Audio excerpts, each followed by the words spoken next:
Siempre se ve ahí.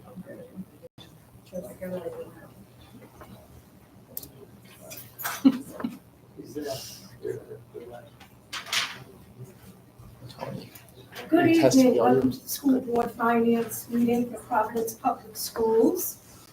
The time is 5:34 p.m. and we will begin this meeting. I will be calling to order to convene the meeting and make a motion to approve the agenda.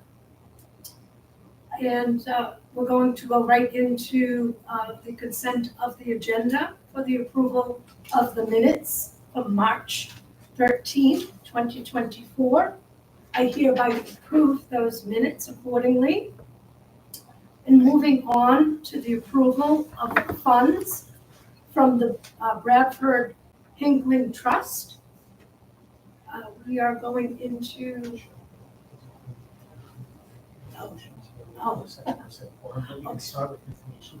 Okay. I do strike that. I cannot approve the minutes on my own report, so we're going to jump right into the presentation for the Bradford Hinckley Trust scholarship. Is anybody here to present on that this evening? Hi, I'm Shannon Barrett. I'm a school counselor at Central here in PPSD. I'm also one of the specialists who work with Gina Sylvia after hours on certain projects. So in that capacity, I help to collect the applications for the Bradford Scholarship. So I'm here to talk about the process and kind of the results. So the application was pushed out to schools from Gina Sylvia to school counselors who then presented it to seniors in various ways on March 4th. The application then closed on April 26th. And the scholarship application was available to any student currently living in and attending a public school in Providence, including those who have graduated in the last 2 years. Qualifying those were also from public charter schools or any other public school in Providence. Students had to provide proof of acceptance to an associate's, bachelor's, or technical school or program at an accredited institution of higher ed. They had to demonstrate need of a student aid index, an SAI, from their FAFSA of $7,500 or less, as well as demonstrating involvement in an extracurricular or community engagement activity. They had to then write one essay with a choice of 2 different prompts, one on perseverance and the other on a lesson learned. So through the process, we had over 100 applicants. Some did not qualify based on their SAI, but there were 88 that we suggest be awarded from various schools, and I have a breakdown of schools if anyone is interested. One of the major issues that we did face this year was the problems at FAFSA, the student aid. The government is taking a terribly long time to process, and so approximately 6 students still didn't have their SAI in as of yesterday, so we really couldn't wait any longer so that the funds could be released to the other students who we do feel are worthy of the award. So of the 88, 9 are from 360, 1 from Alvarez, 10 from Central, Classical 6, E-Cubed 9, Hope 6, Juanita Sanchez 13, Mount Pleasant 16, PCTA 5, the Met School 1, and times 2, 12. Thank you for elaborating on that. I think it's an excellent award. I'm particularly impressed with it myself. In regards to, you mentioned that it was based on need, and it was, offered to Providence students in charter schools. And, I understand the times 2 is a charter school, and it has, you mentioned it was 12 applicants. who will be awarded. Times two, Madam Chair, is actually technically a Providence public school. They fall into the collective bargaining unit and hire Providence teachers. Excellent. But they have their own boards. They work autonomously in that respect. Excellent, thank you for explaining that. I'm very pleased about that. I was under the impression from the information that this scholarship fund was dormant for, I believe, a decade. Is that correct? If it's not. Yeah. So the Hinckley Bradford Trust had been established a while ago. I don't know the specific year. I can check the ordinance. But in 2017, when the Allures Administration is reviewing financial accounts, they found this dormant trust and reactivated with the Providence School Department.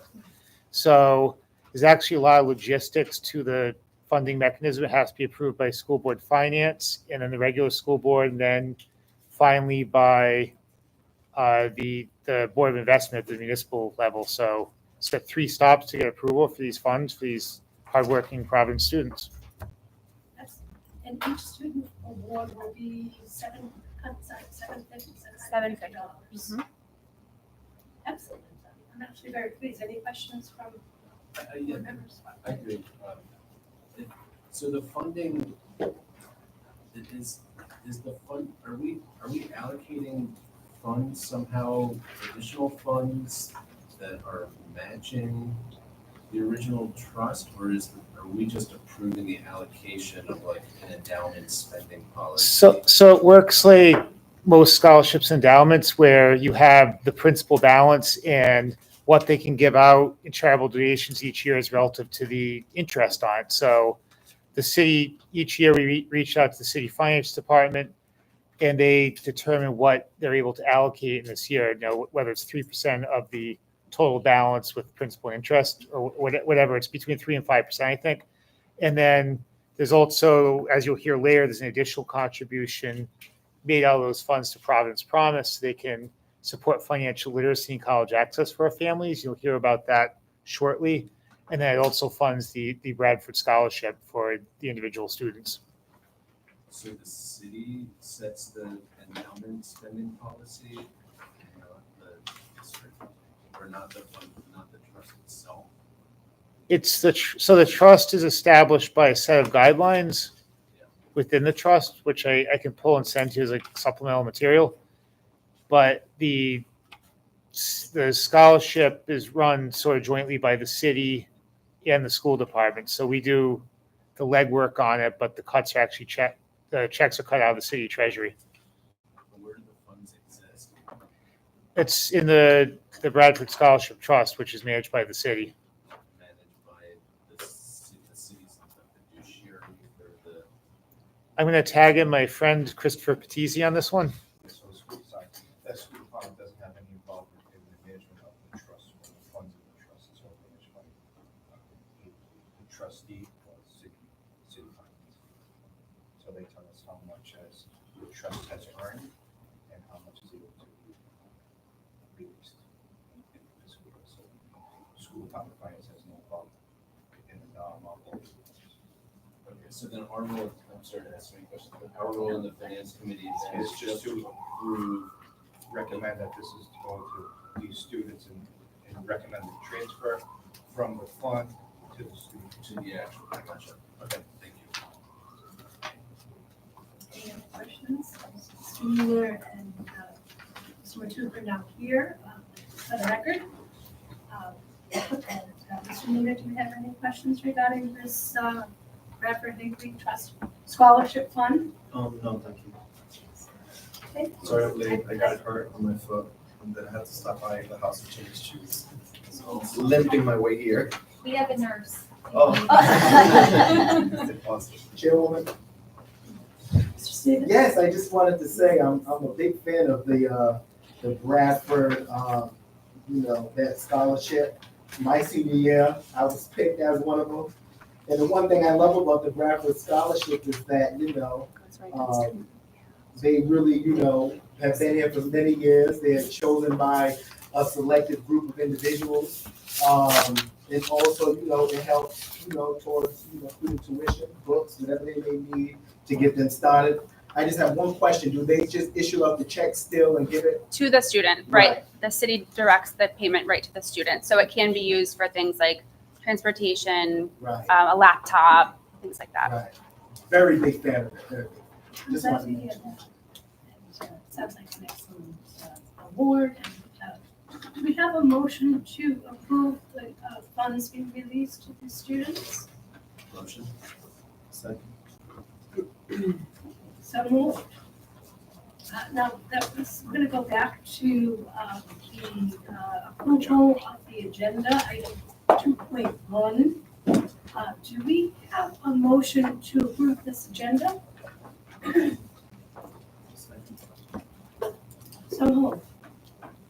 And continuing on to item 3.1, do I have an approval of the minutes from March 13, 2024? Second. So moved. Continuing on, I'm going to jump to item 3.3 for the Providence Promise. And do we have somebody here to present? Yes. Hi, everyone. Thank you so much for having us here tonight. My name is Madeline Champy. I'm the Executive Director of Providence Promise. Sure, we can sit. Joined here by my colleague, Rachel Palumbo, who serves as the organization's Development Manager. Thank you so much. So I'm happy to provide a little bit of context, and Rachel can provide some of our most up-to-date information for you all. So Providence Promise has been serving Providence Public School and Providence Charter School students since June of 2017. And we have been fortunate enough to receive funding through the Bradford Hinckley Trust 8 times. So our request for this meeting is a renewal of those funds in the amount of $25,000. And those funds support our work with Providence Public School and Charter School students on college access, financial literacy, academic empowerment, and a number of other programs that we facilitate. We currently serve 1,290 students from all across the district, as well as in a handful of charter schools. And our students range in age from about 6 months old to juniors in college, but the majority of our students are in 5th grade and below, so we're focusing a lot of our efforts on the K through 5 space and then supporting students to and through college, middle school, high school.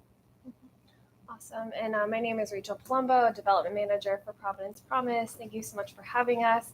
It's nice to see so many familiar faces. I actually used to work with the school district and namely to support the school board. So this is really a neat full circle moment for me. And Tyrell was on the board at the time. And so, yeah, our work is highly aligned with Hinckley. We support students and families in Providence by supporting parents and guardians to open 529 college savings accounts for children living in the household. We provide $100 in seed funding to each new account. We also offer an expansive incentive program in which students can earn up to $250 per month for completing incentives that prepare them for college, career, and their K through 12 success. And then we also offer really robust family and youth engagement to help empower students and their parents and guardians to be advocates in their child's educational journeys. We hosted in 2023 about 115 unique workshops, meetings, and events aimed at advancing these goals for 2,700 participants. We also provided nearly $300,000 directly to students' CSAs in the form of those incentives, as I previously mentioned. So yeah, we're really excited to be here again, making an appeal for renewal of funding, and the Hinckley Trust has been incredibly significant in our ability to provide these supports to Providence students and families historically. Thank you. Any questions from board members? What is the eligibility like for the program? The program is open to any family who has a student who attends a Providence public school or Providence charter school. And it's also open to families who have children who are not yet of school age, but are Providence residents. Is the program do you have is it accessible by people who don't speak English? Mm-hmm. Yeah, about 2/3 of our team is multilingual, and we facilitate all of our programs in both English and Spanish. We also have a Spanish speaker on our board of directors, so our board meetings also occur in English and Spanish, and all of our documents are provided in both languages. And we're working on more languages, but that's with capacity to come. Thank you. I have the same question as in the previous round. So in this case, not sure what are we has the Edward Hinckley Bradford Trust already approved the $25,000 grant, and we are then recommending further approval to the board? No, Or so it says here it's looking, yeah, for approval. So the process, basically the mayor sends a letter to us asking for a disbursement from the Bradford Trust to Providence Promise. The superintendent then sends a letter to the school board finance committee. Finance committee approves, goes to regular board, and then where the board of investment wants the school committee approval, that's the condition for approving the funds for Providence Promise. So I don't know the origin of this process. It seems definitely a lot of steps, but that's what the process has been since I've been here. So it's different than with the scholarships, which were that quantity was determined by the trust itself based on the spending policy. Yes. And in this case, it's a totally different sequence of events in order for the money to get from the trust. Yeah, I think all trusts are different, and I think this one might have been bequeathed to the city at some level. And the city kind of looks at the performance of it and let us know how much is available for scholarships in a given year. So, I defer, Chris has the finance degree, I defer to him. Yeah, As an English major. I think the degree is irrelevant at this point. I don't understand the semantics of it either. I think it's, the board is recommending, like you said, from the Bradford Scholarship to fund Providence Promise in that dollar amount.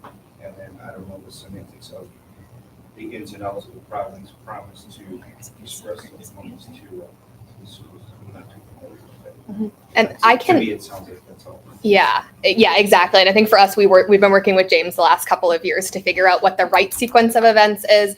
But from our side, the only additional step we take is that we pass along, it's like a grant application. So we do prepare a narrative and all of our facts and figures and statistics and most up-to-date program numbers. And we do submit that along to the mayor and the superintendent with the request for renewal of support. So that's received, I believe, before any recommendations are made. And the mayor and the superintendent have endorsed this proposal. Yes, so if you look in the packet, there's writing from both the mayor and the superintendent endorsing it. And then in the final step, the chair of the board of investment is actually Mayor Smiley, so he has the final say on approving what he originally recommended as how that dynamic works. So it's definitely a long process. I know I've been on scholarship boards before, and sometimes they change over time. Like sometimes you have like a board that determines the scholarship, then over the years gets handed to the school or to a given entity.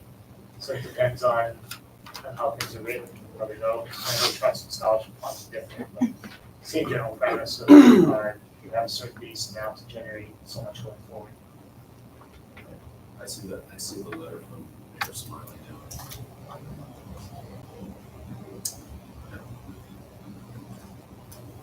Are the funds released in certain denominations, the awards?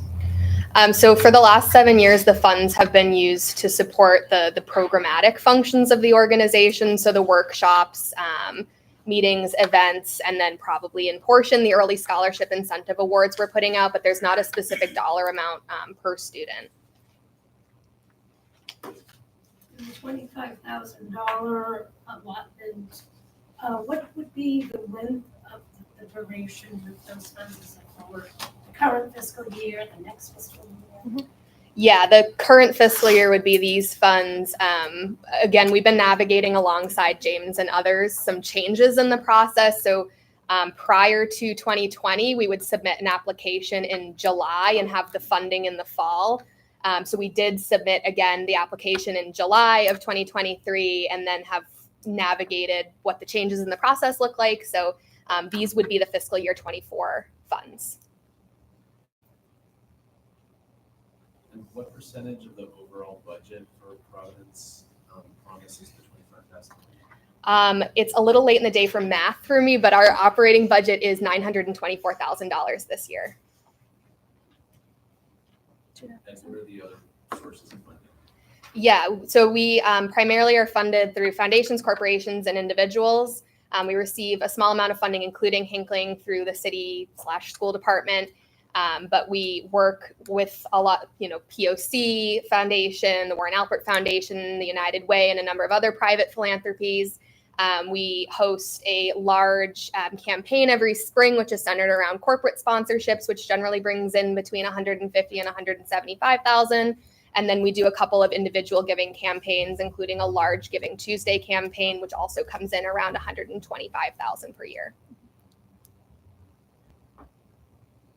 And then one last question, I promise this is the last one. So, and so the organization serves only students in the Providence Public School District? As well as charters. As well as charters? Mm-hmm. But all Providence, yes. Mentioned the 529 savings bonds, savings for colleges, and how is that going? Are those funds matched at all by your organization as well as other organizations? Mm-hmm. So we provide $100 in seed funding to every child's account. So when they open it, we make a $100 deposit. And then Rachel alluded to the incentives, which we call early scholarships. And those are ways we're investing up to $250 per month per student. So for things like survey works and attendance and participation in extracurriculars, we're able to incentivize financially students and their parents and guardians by making the deposits into their 529s. Thank you. Love to see it being realized more. I have no other questions. Any other member have any other questions? Do I have a motion to approve the funds for release to Providence Promise? Motion. Second. So moved. Thank you so much We for appreciate your questions. Thanks. Thank you for having us. Just a quick question real quick. This, are we gonna run into this trust again? Like, is this trust funding other initiatives inside of the district? As far as I know, these are the only district initiative funds. I don't know if the trust funds others, other projects along the way up to it. Why see I mean, I think it would be relevant, for us to know, just to understand more about this trust, if it's funding work that's happening inside the district. Yeah, like, sustainable, what's. I'm not aware of the funding and other initiatives within the district besides. I'm pretty sure it's not dormant since 2017. So these are the two things it's funded. It came back in 2017. That's when it stopped being dormant. And they check what's available each year, and it's based on I think a 3 to 5% rule based on what it does if you give interest. So you have something that presumably will be perpetuated. But are these two grants the entirety of the 3.5% spending policy? And I guess that's my question.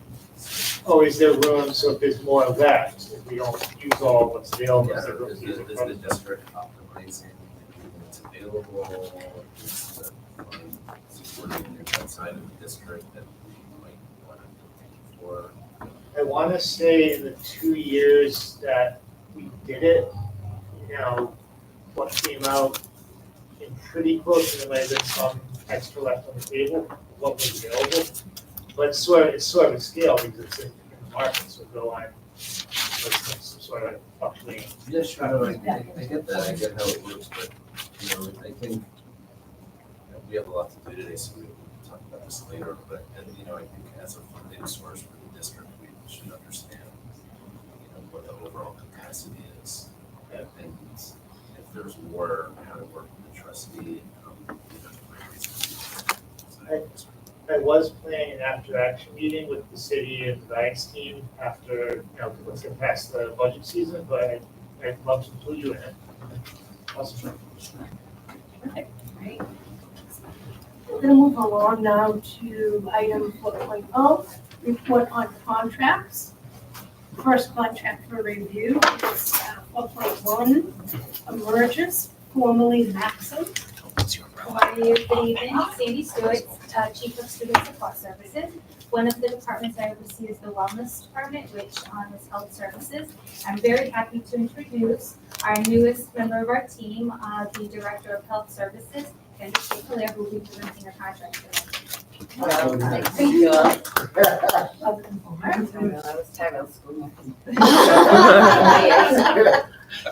So Emergis is our nursing contract. It was formerly known as Maxim Healthcare, and this is a request for a change order from the original contract for additional funds to support the rest of the year for nursing services. We're currently placing nurses from Emergis in 4 of our schools on a daily basis. It's Asa Mesa, Kazarian, Youngwoods, and Kennedy. They do not have a PTSD nurse hired for the school year, so the agency is helping us provide these students and families with a daily nurse from the agency. We also provided temporary coverage for Del Sesto and the newcomer program for long-term medical illnesses for our 2 nurses there. So currently we have 5 more weeks and we do need the additional funds to provide those nurses in those schools. They are current positions that are posted. They're just one of our hard to fill areas. And so we fluctuate with the vacancies. And so this would get us through to the rest of the year to cover the vacancies. We have hired nurses Yeah. for Asa Mesa Yeah, for next and year. Kennedy for next year. We have interviews at Youngwoods next week.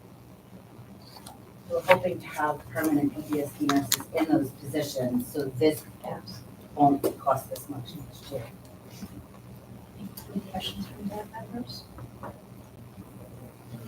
Nothing. I guess, so the original grant was 150,000. Right? And now 180,000 on top of that is being requested for the last 5 weeks of the school year. As of 5/4/24, we have outstanding invoices for $136,400, past the 150 original grant. So the remainder of that will cover us for the remainder of the school year. Our invoices average anywhere between $7,000 to $10,000 a week, providing some weeks the agency can provide a nurse for the full 5 days, some it's only 3 days, some it's only 2 days. The week before February break, all the agency nurses were on vacation, so we barely had any coverage. And when that happens, our nurses in our Providence schools have to cover 2 and 3 schools at a time, and it leaves one school without permanent nursing for the day. Okay, and then this is just a process question. I'm not, this isn't like trial or whatever, but so why did it take until now to request the additional funds when it seems like this deficit has been building probably for a long time? That's a great question. I was hired for this job in February. I think it was just the transition from when Donna retired and then Kendra was hired, and then so I think that was the only reason. So when she and I began to look through and we noticed, we said we got to get to the board right away, and so hence why we're here. But I think it was just because of the lag, because we would have wanted to do this earlier before we got to this point. But I think it was just because of that, just the change. Yeah, the change in leadership. So I guess it goes, sometimes it seems like, it's in a finance committee review something that's not good. Like, our role is not to say, right, like vote on whether the kids should have nurses for the last month of the year. It's like, it's the district, obviously, like, did the district, approve this grant because there's, no other way to fund health services for the school year, is that? Yeah, I mean, that's correct. I mean, sure, it's, if we have filled positions, obviously this contract is far lower, but if we have unfilled positions, there's vacancies, that, you know, we're not paying salary, but we do need to have coverage some other way, so. Is your question process? I guess my question is that, you know, So we come to the board and we come probably June or September to ask for your approval of $150,000 to fund this grant. Now we're coming back in May, which is late, so we should probably, once they recognize the deficit in that account, we should come back in February to ask for additional funds for your approval to add those additional funds to the vendor's contract. So it's more of a process to ask for your approval to add funds to the vendor. okay, and then basically the reason why the contract was in the red was because it was expected that more of the nursing funds would come out of PPSD payroll. We would have more vacancies, we would have positions vacant. This is really like it's a staffing agency. It's really a staffing That's exactly what it is. Sorry, we probably should say that, yes. And then, so the plan for next year, so you said for next year, some of these positions, is it more economical for the? Absolutely, it is. And there's a nursing shortage all around Rhode Island, as you know. So although we have filled some of these positions, we have some nurses retiring that I'll have to fill for those positions as well. So we're really trying and we're reaching out to every nurse we know to apply. So we're doing fairly well. We do have some applicants that we're in the interview process with various schools. So we're hopeful that we won't have 4 vacancies next year. I think they were also hopeful that they would fill the vacancies this year. That just didn't happen. I agree that it's concerning. We have a contract that the original amount is being requested 110% more additional funding. But it is an essential service for nursing services to our students. And we've incurred expenses already, so contractually obligated to pay it.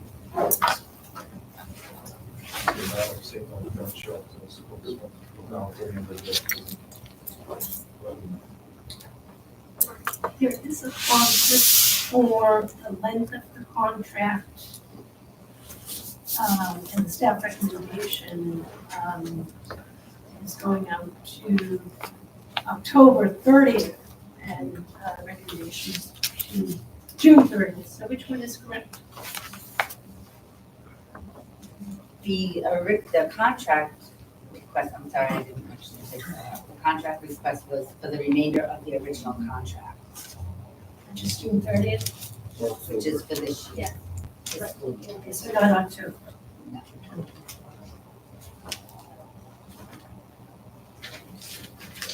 So for next year, how much is the contract gonna be for the school year? Is it gonna be the 330 or the? We will come back and ask for your approval for the 150, assuming that we have these positions that they have interviewed for. So our intent is to stick within the 150 that we come back and ask.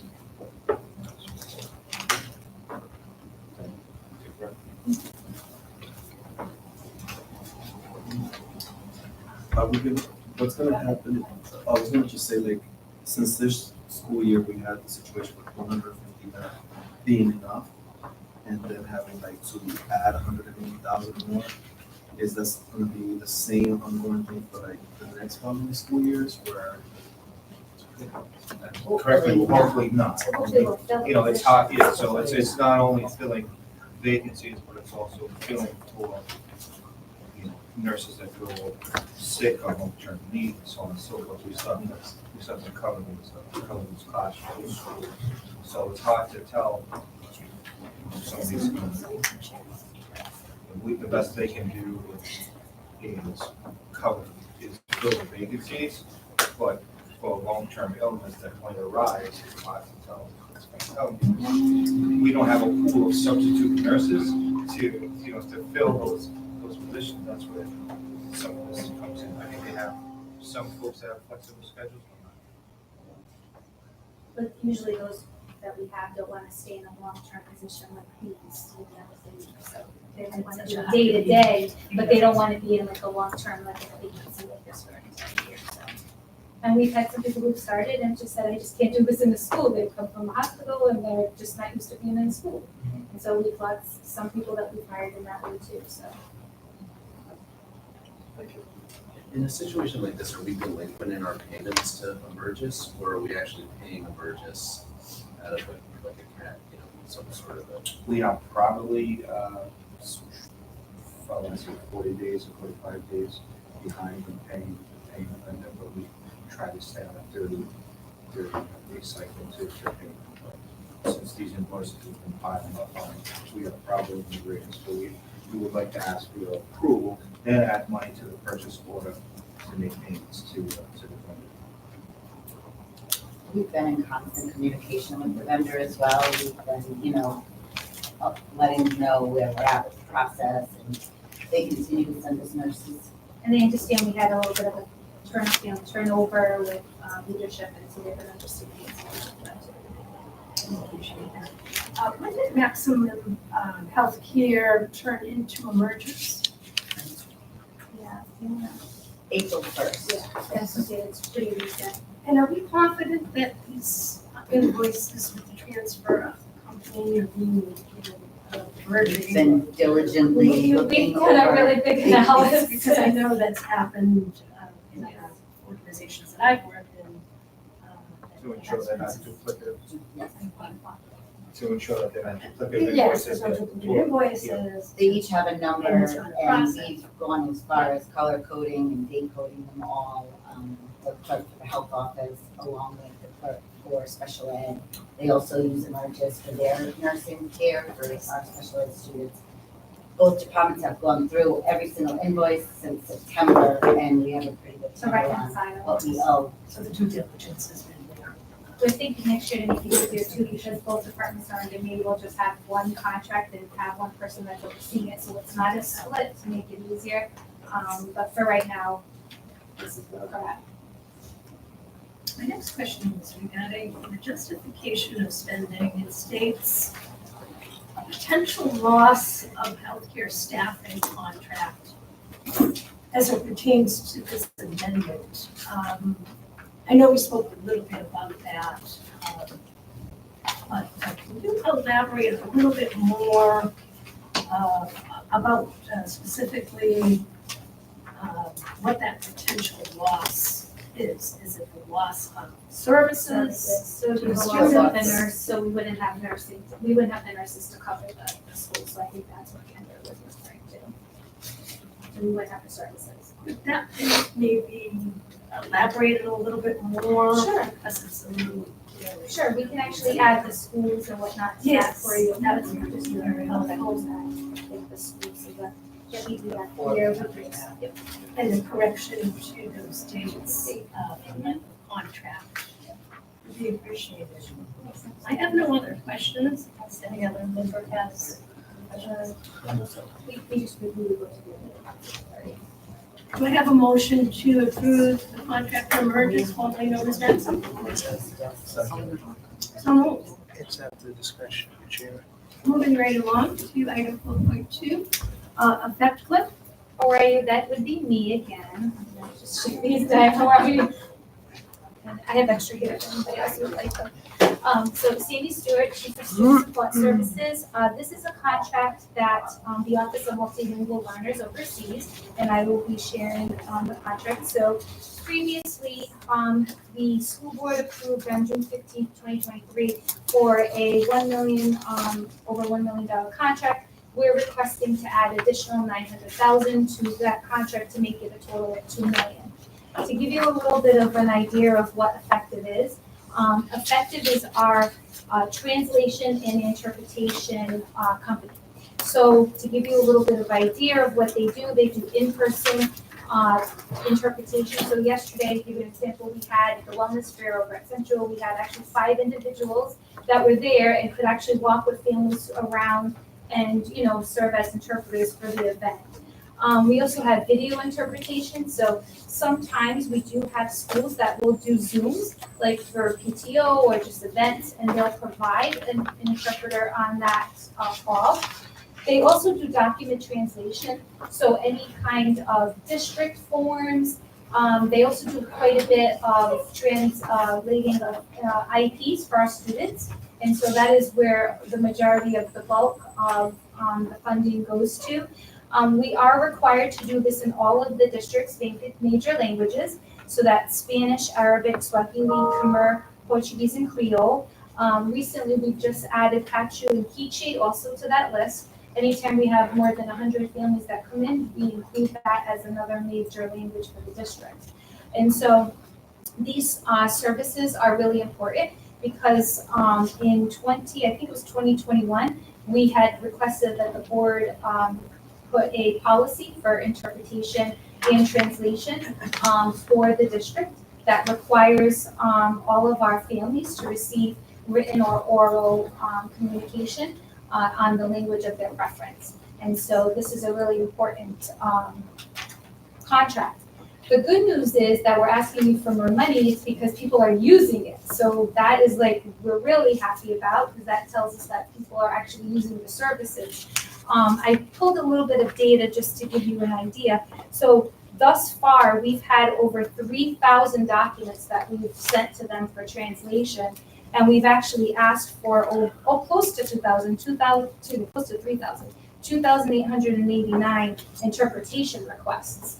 And so, as you can tell that, the district is utilizing it. And we do also utilize FACE and the services that we have at FACE.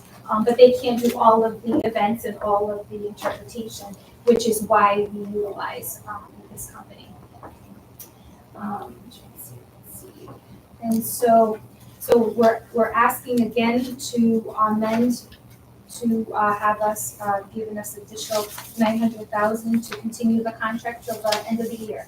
And we currently have this out for RFP right now. So we have this, so I'm not sure if it'll be effective for the next school year. We have an RFP out and that might change. And so I'll probably be coming back to you all for next year. Once we have that, probably in June next month. And all that, obviously a growing need for the district and one we want to keep up with.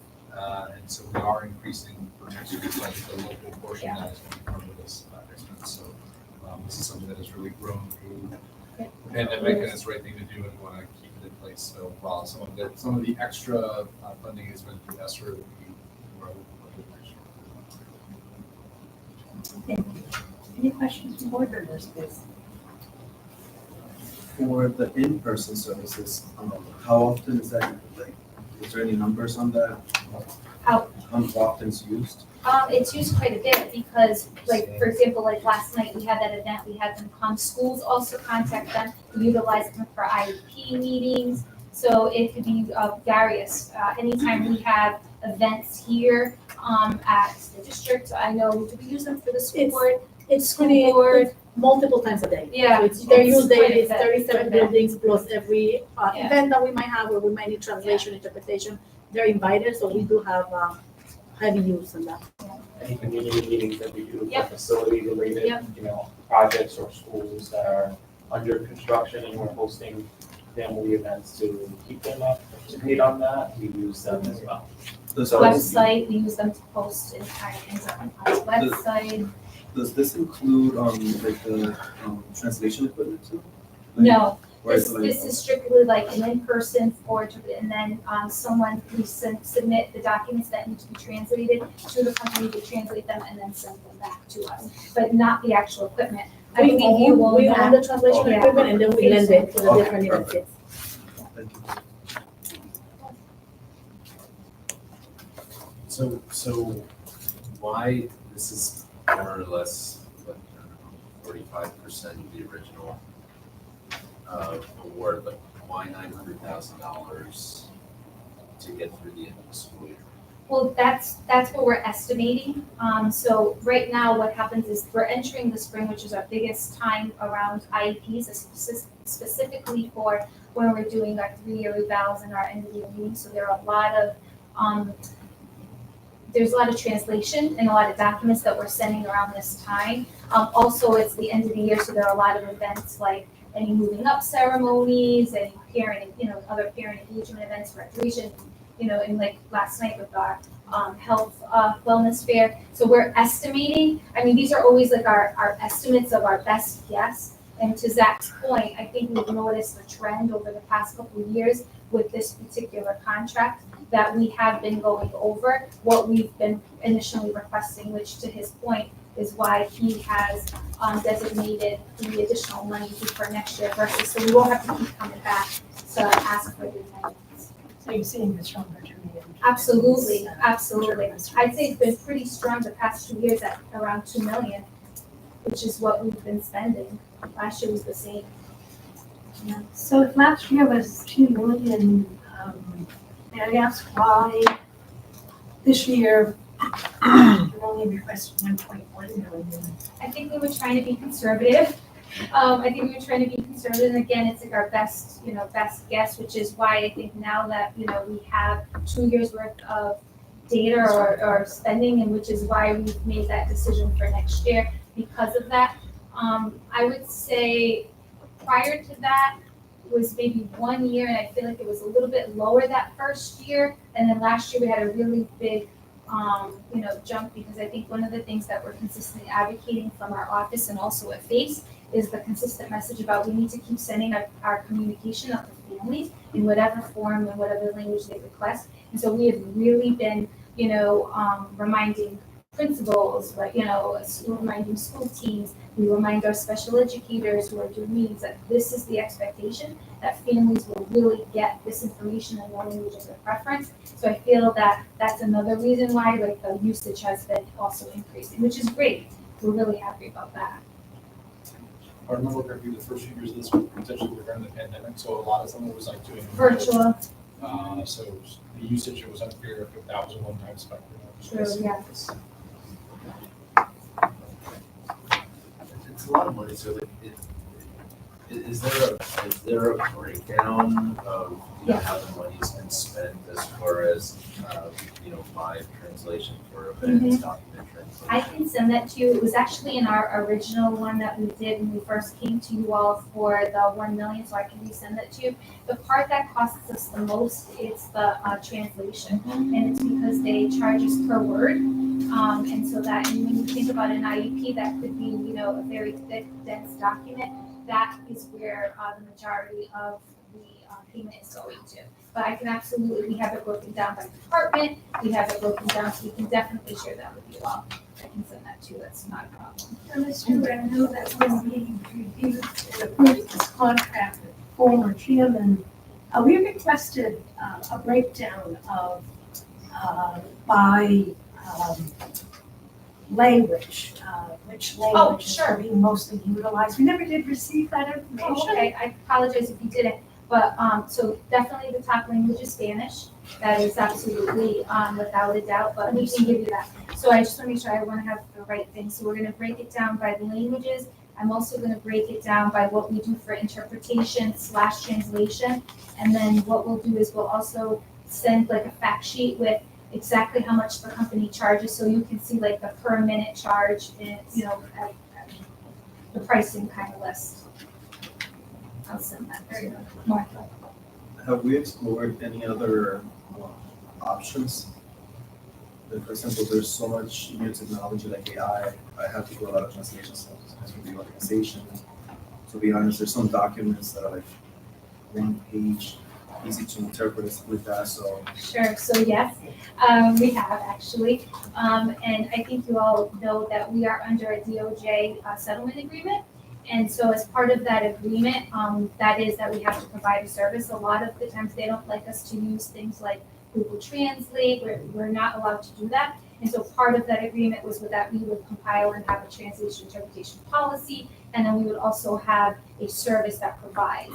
So we have Effective, and other than Effective, we also have Lionbridge, which is also another service that we use. They don't do any of the translations, but they do like interpretation, mostly over the phone.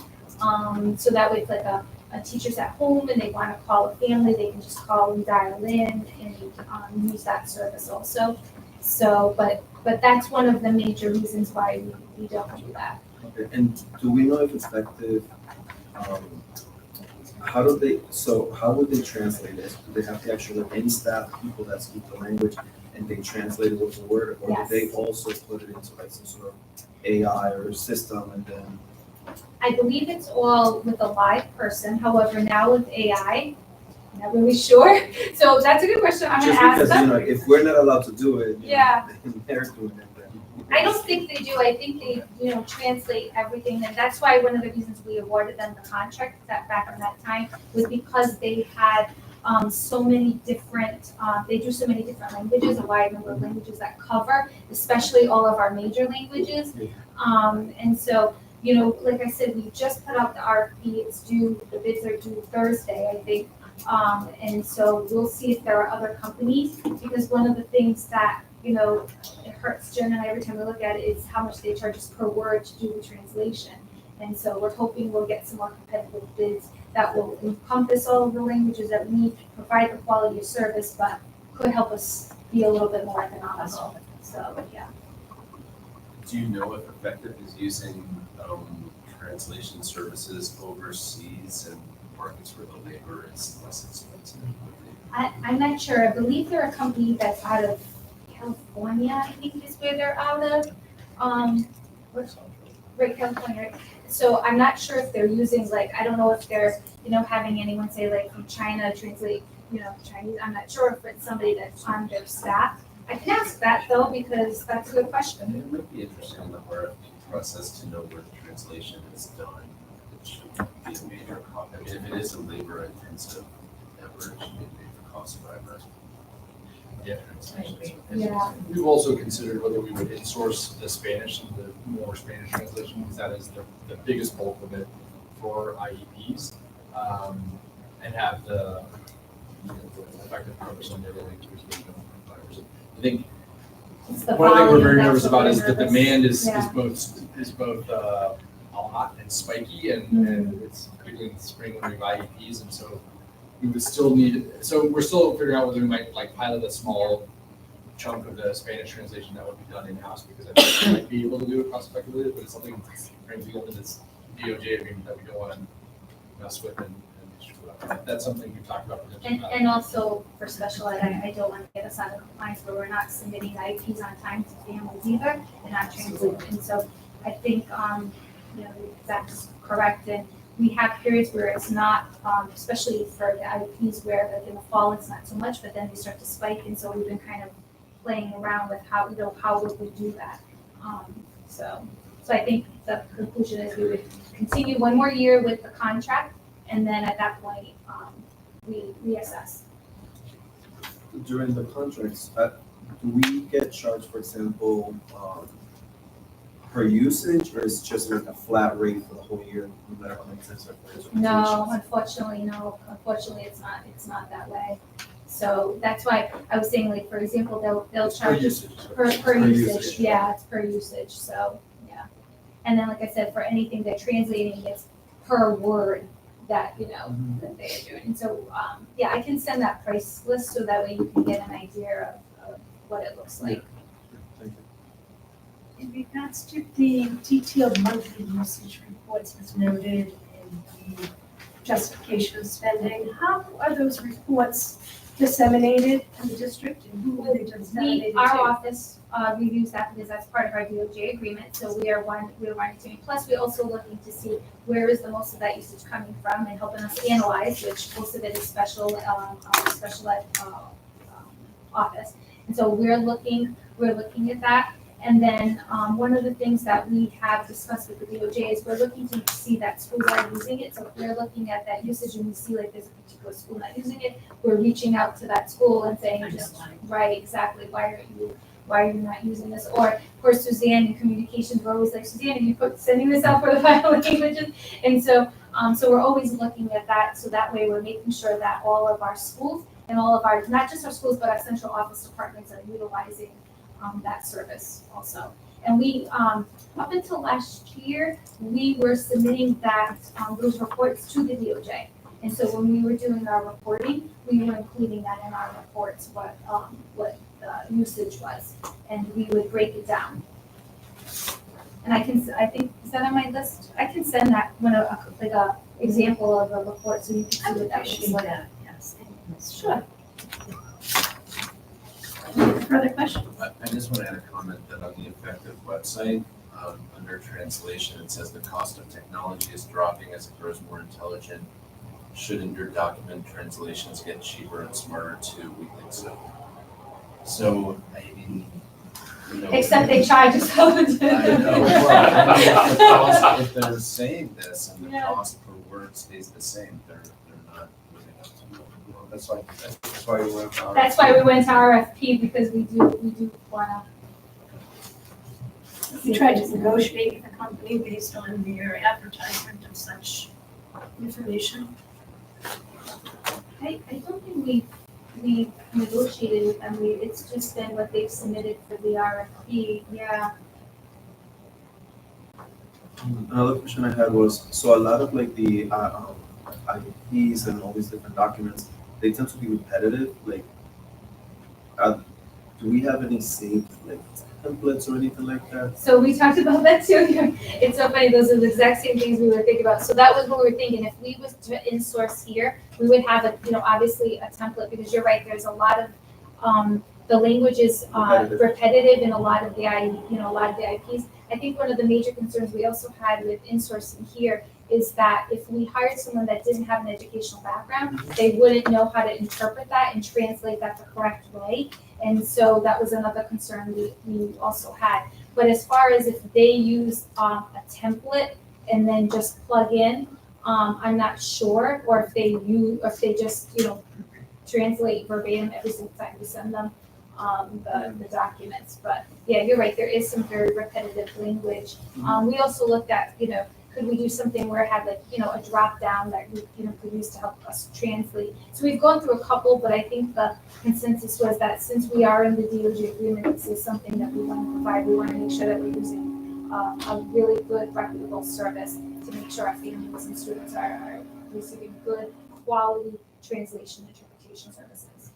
I'm just saying that because a lot of like local organizations, they basically been moving more into doing some initial translation and then having an expert just review it. When translating to any language, you're gonna run into, like, for example, Spanish.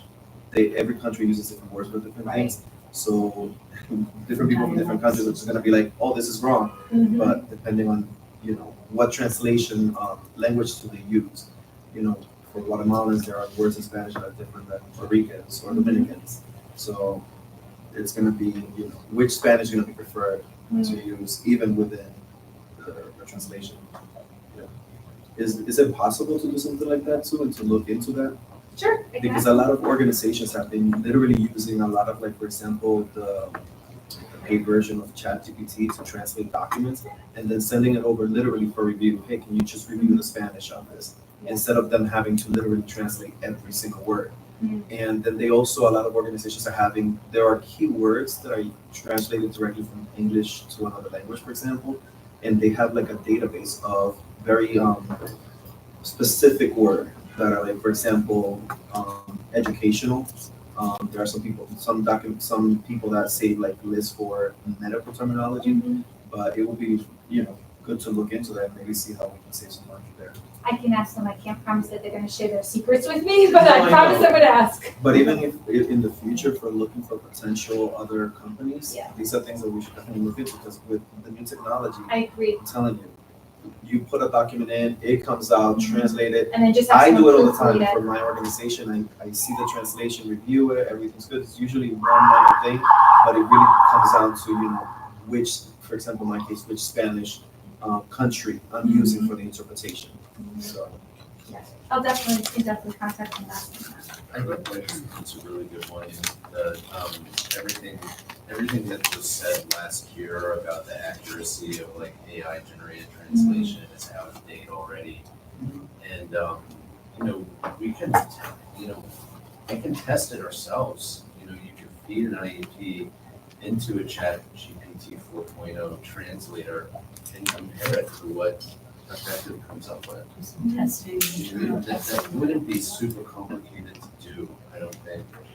And you can see what you're getting, internally versus what we're paying for, because quite possibly it's equal or better or good enough that it only requires like a proofreader, or something like that. Happy to do that, and then anytime we would make a change like that, To an event for one or two people, perhaps that's. we are required to do so, and we have to as part of our agreement.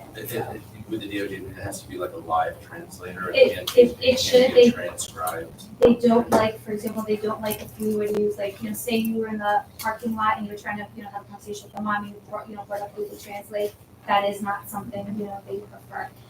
So that is something we're required, and all the schools do know that when they have family events or they're sending out communications, they know they should have a list of, exactly who needs what translation and make sure they're making that appropriate service and provide it to those families. Yeah, plus a lot of times, I've seen people that have used tools to translate, but the machine itself can't tell what the person's actually understanding.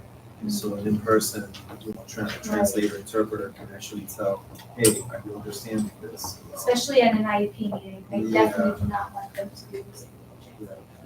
But I'm trying to see if I can say something in the actual written translations, because that was a little easier for maybe for some cost effectiveness.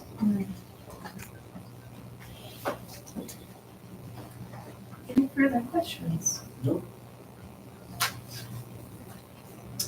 Do we have a motion to approve the effective contract?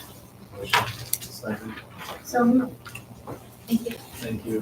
Thank you. The next item on the agenda is 12.3, Generation Teach. It will be us. So, hi, my name is Karina. I think I'm the Chief of Family and Community Engagement. Also, I supervise the Office of Strategic Community Partnerships. We are here to present on Generation Teach. This is a 5-week summer program specifically designed to serve students from 2nd to 8th grade. And I'd like to introduce Jael Lopes, who is the Director of Strategic Partnerships. She will be presenting on this contract. Thank you. So we've been partnering with Generation Teach since 2017 under our summer learning initiative in partnership with the mayor's office. This initiative actually came about, the Mayor Elorza had a group of community-based organizations to come together to do a summer learning initiative, just trying to figure out what was happening within the city around summer opportunities for students in Providence. So based on the recommendations of the task force, we started doing summer programs from 2016. Generation Teach came to us in 2017. And this is a unique program because it's really looking at supporting not only our students and families, but also teachers or students that want to become teachers. So you have organizations, or you have, they're recruiting students that are in colleges and universities to come back and actually practice their teaching with our students. We also have high school students who are part of the teacher pathway that they actually recruit, so that those students are getting some training during the summer, being active and providing lessons to our students in Providence. Wonderful, thank you for elaborating on that. Any questions from board members? Is the program only for Providence students? So the program is required to enroll at least 10% non-Providence public school students, so students that are coming from charter, but as long as you live in Providence, they can enroll up to 10%. For this year, so in the past, we fluctuated in the number of students that we wanted to serve. And this is one of the most sought out organizations that we have actually during the summer. They usually have a waiting list between 500 and 600 families. Last year, we asked them to only do 150. And so this year, we've asked them to go back to serving more students. And they're actually, for the first time, doing elementary students. So second grade to fifth, rising fifth. And then their middle school program is 6 through 8. The cost per pupil is about $1,200. Everything else they fund or they seek private funding to bring the program. It's a full day program. And as you can see from the packet, they're really covering a lot of different topics for students, ELA, engineering, math. So it's a variety of options for our students. Is it provided in more than one language? It's primarily provided in English, but they do have a focus on making sure that they have staff who are trained in multilingual strategies. So that's something that they train their staff. They hire educators, teachers to actually be coaches for the students that are coming in and teaching the courses. So no English as second language learners or ESL students? They don't do direct Spanish or other languages instruction. They do all English. But they do enroll students who are identified as multilingual Yes. learners and provide the multilingual learning language acquisition support in English. So it's not, it's not facilitated in other languages, but the supports are provided. Would something like that be included as part of like something that would benefit from like the translation services? So I mean the primary focus is to create a culture within the summer program where students are practicing their English language.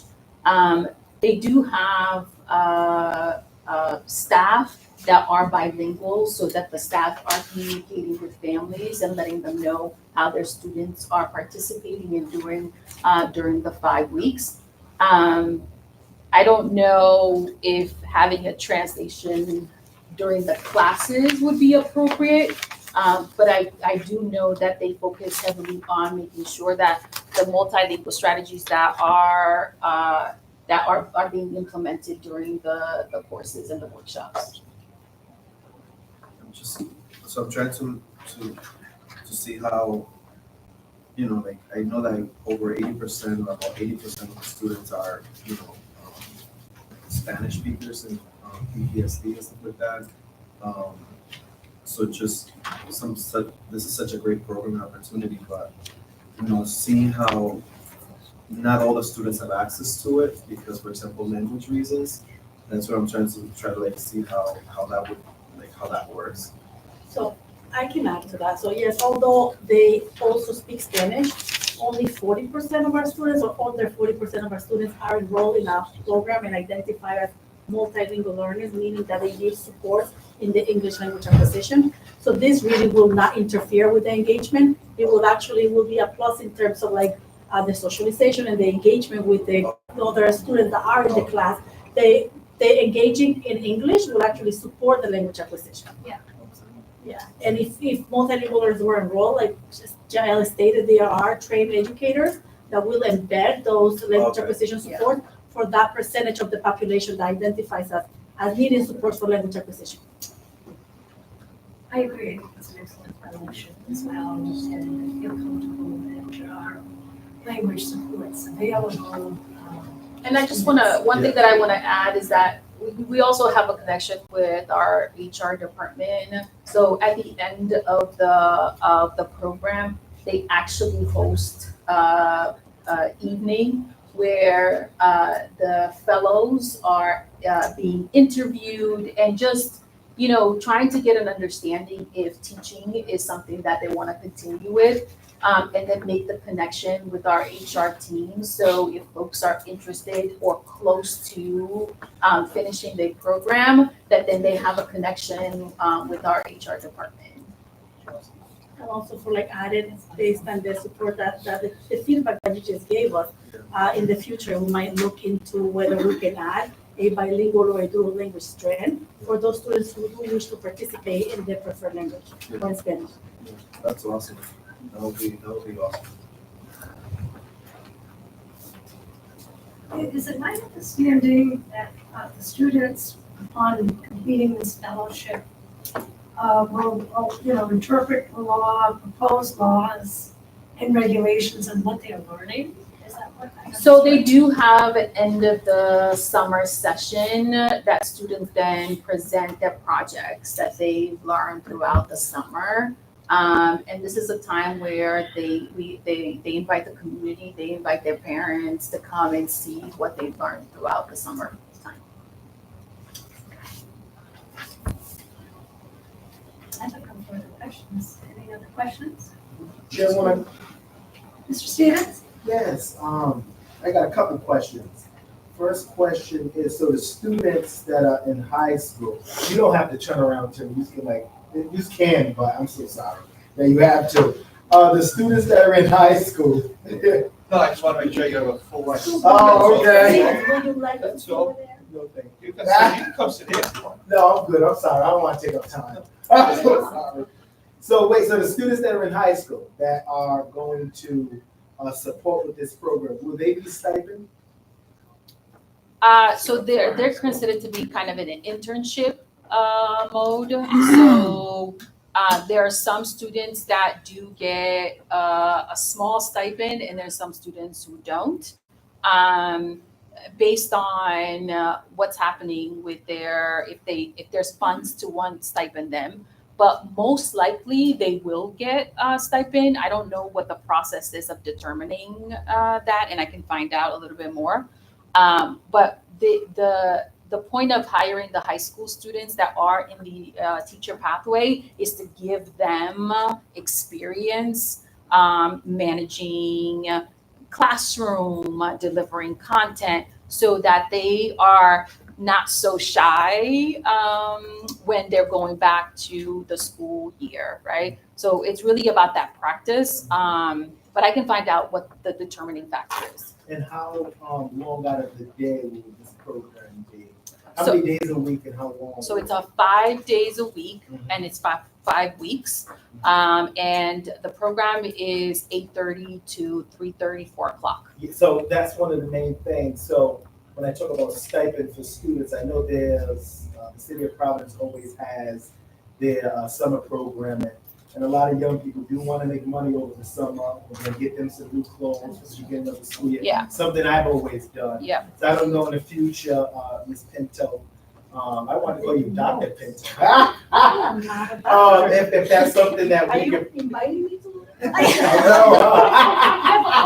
I know there's a program for that. I don't know if that's a possibility that we can do. And then my last question is did you mention that legally we have to allow at least 10% of charter schools? So this is what the agreement was with the city when we first put out this initiative, is that, we wanted to focus on Providence school students, but also wanting to make sure that students that lived in Providence had the opportunity to enroll in the program. So this is one of 10 organizations that we're working with this summer. And everyone has a 10% cap for charter or just private or independent schools. Right, and this is just a comment, because the district already dishes out money to charters, and then, a lot of our students aren't reading on grade level, or, ain't doing a lot of things on grade level. I would have loved for, that full 100% to be, geared towards our students and focus, not trying to be selfish in a way, but, really strictly focusing on, Providence Public Schools.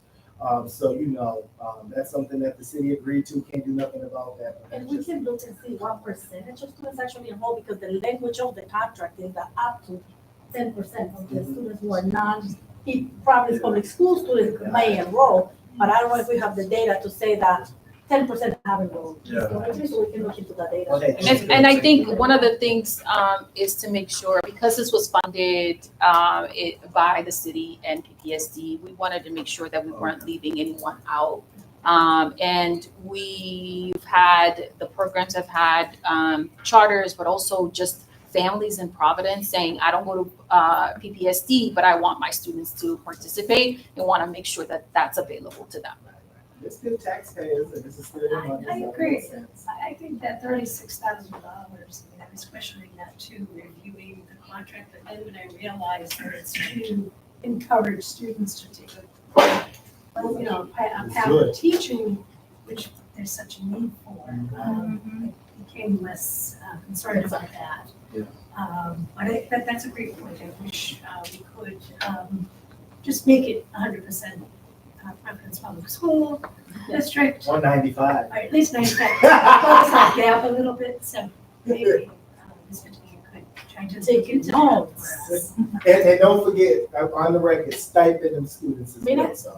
But I will make sure to get that information to you if it is different than what I recall. For me, it was like, I love everything said. I love the program. And like everybody else said, like in the future, I would love to see maybe some for Spanish speakers.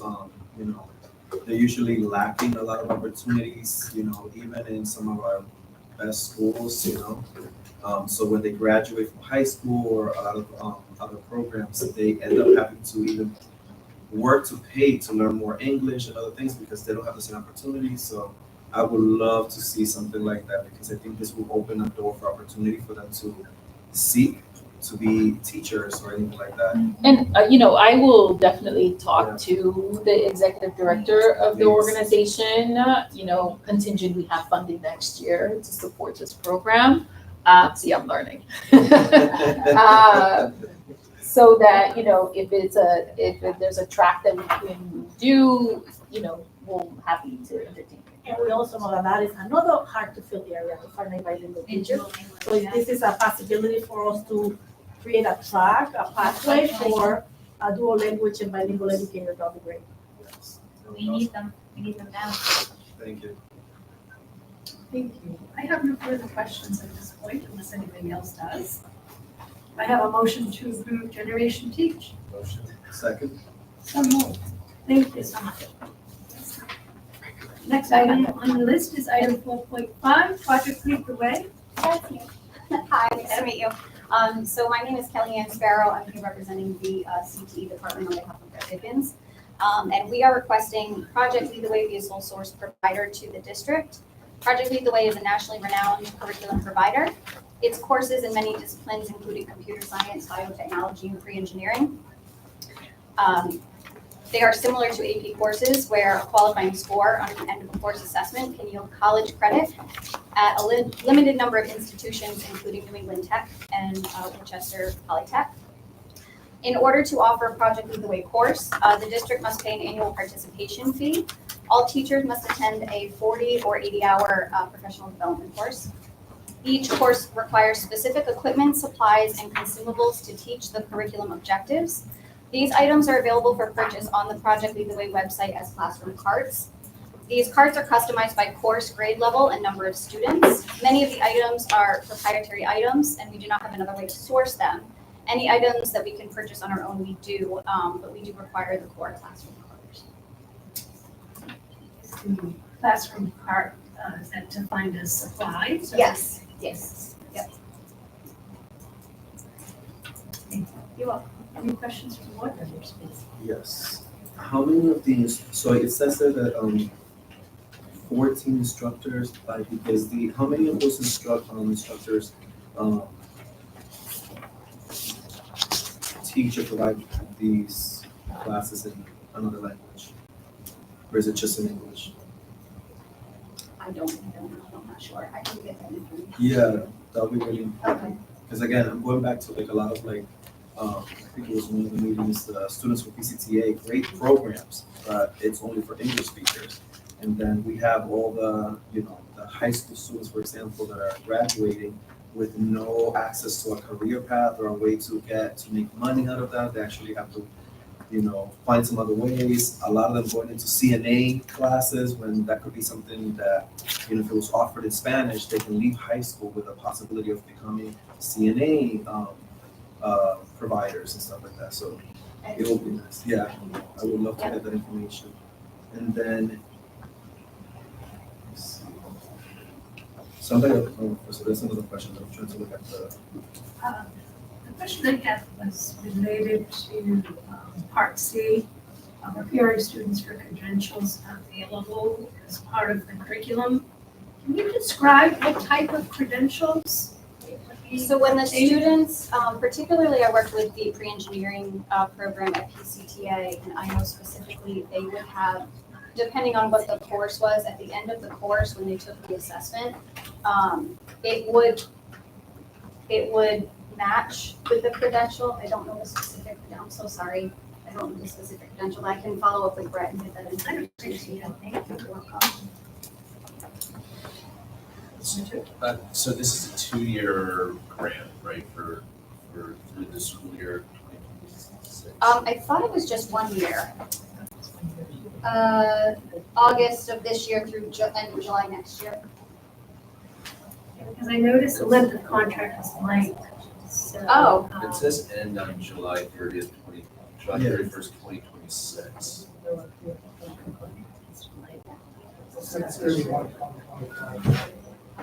I have extra paper copies here that have, I don't know. Yeah, I don't know if this, was this one that was updated? You gotta send it email. It's your email, yes. Wow, yeah, I have, there was- would you like some Yeah. copies? Yeah, do we have the updated one? Sorry. I apologize about that. Thank you. Thank you so much. This one says great. Yeah, this is something we got. Oh, no, it's different. Yeah, down here it says 2025. Okay, so this is for 1 year, and then my follow-up question would be, did we have this contract in place for the current school year? Yes. Is it the same amount? Are we expanding the program?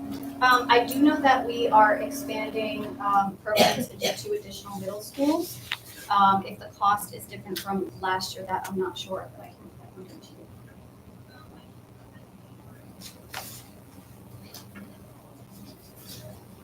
Will the same 14 certified instructors be the ones teaching, or is there plans to train others or get more? I do know the plan right now, we are starting 2 new programs at Del Sesto. And so those teachers will need to get trained. I believe there's 1 more at Mount Pleasant. I know Brett will have the specific on additional teaching as well for numbers. And would that be included in this contract? Yes, I believe that's, so the very top line, so the professional development for all participating schools, that's what that cost is. And then the site fee is the one on the bottom, that's per school. Okay. The end of year usage reports states both educator and student data points. Are those 2 separate reports that come in at the end of the month? Are they combined? I believe that they're 2 separate reports.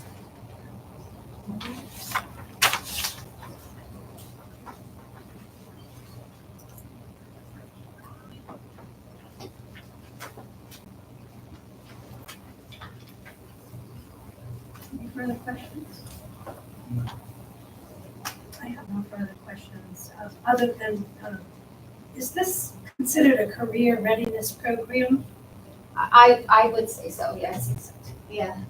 I have no other questions. We have a motion to approve Motion. project meeting. Second. So moved. Thank you so much. Thank you. Thank you. Thank you. Moving right along, we're jumping to 4.5 item, through consulting. That would be me again. How are you? Sorry, I feel like I'm asking you for money. So, Sandy Stewart, Chief of Student Support Services. I also oversee the Office of Early Childhood Education. And so I want to give you a little bit of background around this particular contract. So we, back in July, entered into a litigation. It was the parent meeting for equity they have entered into litigation with us around some of our pre-K evaluation services. And so as part of that, we were ordered by the court to have a court-appointed monitor. Our court-appointed monitor was through, and I'll explain how they came into play.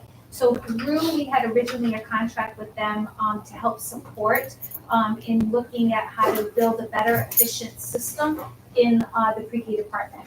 And so they had already been working with us. So when we entered into the litigation, the judge at that time wanted through, because they had already been working with us, to be our court-appointed monitor. So as part of that settlement, which I will give you a copy of that, it was with the original when we requested this first contract, coming for another amendment.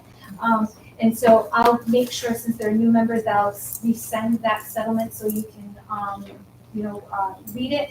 And so as part of that agreement, we are required each month to submit a report on a lot of data and our progress towards meeting our goal, which our agreement ends in October. So I just wanted to give you a little bit of background. So we originally had requested $200,000 back in November for that contract. This was the first time that was a sole source, because it was court-appointed monitor. It was sole source. This is one of the first times that Drew has done something like this. So they gave us a best estimate of what they thought would take them to prepare these reports and review our data each month. So I'm coming back to you all to request another $100,000, and I'm going to explain why. So when we first asked them to, they were giving us an average. They thought like they were probably going to spend an average of 50 hours per month on these reports. It was taking them longer. It's taking them an average of about 70 minutes a month to do each report.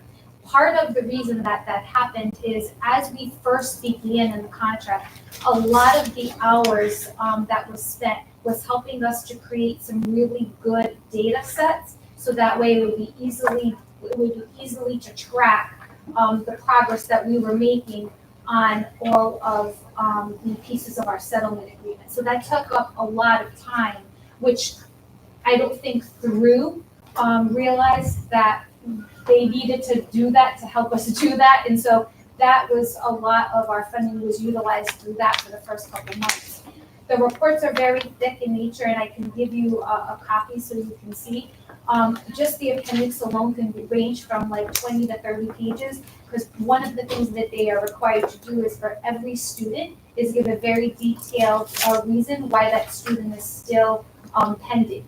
And so that takes a lot of time, a lot of meetings with us, and a lot of meetings with my team. Now, we have tried something new this month. We just need to get approval from the plaintiffs and then also our legal counsel. We're trying to, instead of have those 30-page appendices, we're trying to do more summary pages, so it wouldn't hopefully take as long.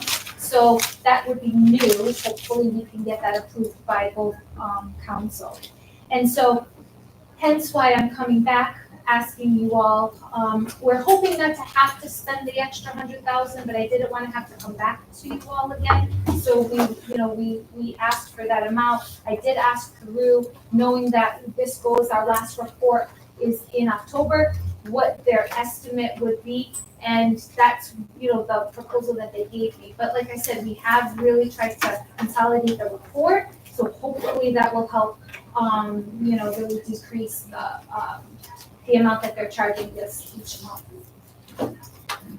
And so you'll see here on page, I think it's 2, it talks about how, they've really helped us build this comprehensive set of data that really helps to help us track the students from point of referral all the way to if they qualify and we give them a placement. We didn't have that before.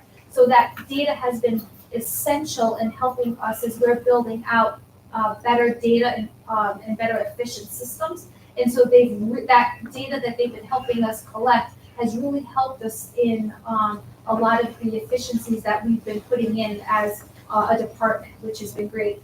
We've been also able to track, averages of, how many families do we have that, are not coming to, for events for whatever reason. It could be that they're working or they have to be scheduled. So they've been helping us to track that. They've also been helping us to track like how many referrals and meetings can my teams get through in 1 month. So they've been really supportive in helping us build that data system so that way we can help track that and make sure that we're on point to meeting our goal in October. So that's there. Also Can I ask the, a quick question? yes, Does that mean please. that after, that we should be self-sufficient I hope so. after this contract? I hope so. So what happens is, in October, our settlement ends, and so we'll go back to court, and I hope to fulfill our part of the agreement. The part that we're having that's really challenging, just like everything else, is staffing. Having pre-K certified teachers, both pre-K and special ed, is really difficult.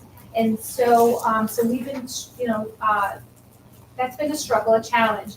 However, when we entered in the agreement, it was around our evaluations. We had high numbers of students who needed evals.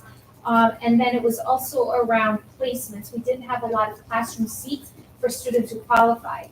The good news is we've been able to really solve and work in getting our placements. So currently we don't have anyone right now, any students that are on a wait list, we're able to get them seats. It still is our evaluations, because our evaluations are hard to fill, like our psychologist is another hard to fill area.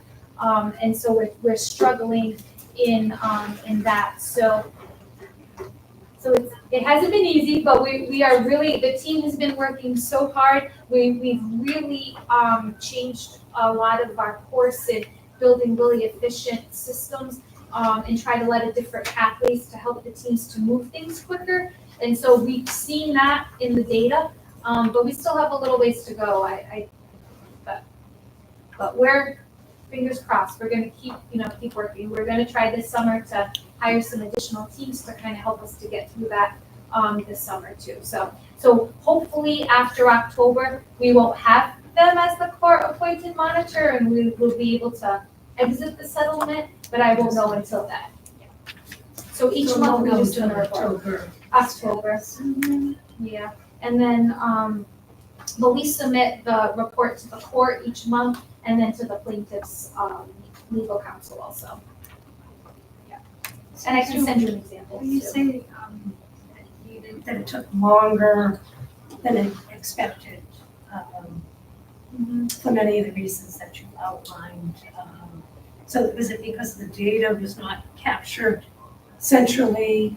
It wasn't. So it wasn't a very efficient system. We were using just like a regular Google Doc and populating everything in. And so it just wasn't a really efficient system. So one of the things that we did write into the contract is whatever they built for us, I got to keep, or PBSD got to keep. That's my So improve your absolutely. And they've been fabulous. Like as we've been going along and noticing there are certain data sets we want, they've been pivoting and doing that for us. So that's been like really helpful. Like right now they're helping us track like how long does it take for a student to register once they are found eligible, and that's been really important data that they've been helping us collect. So they have really been a great partner in helping us along this way. Any other questions?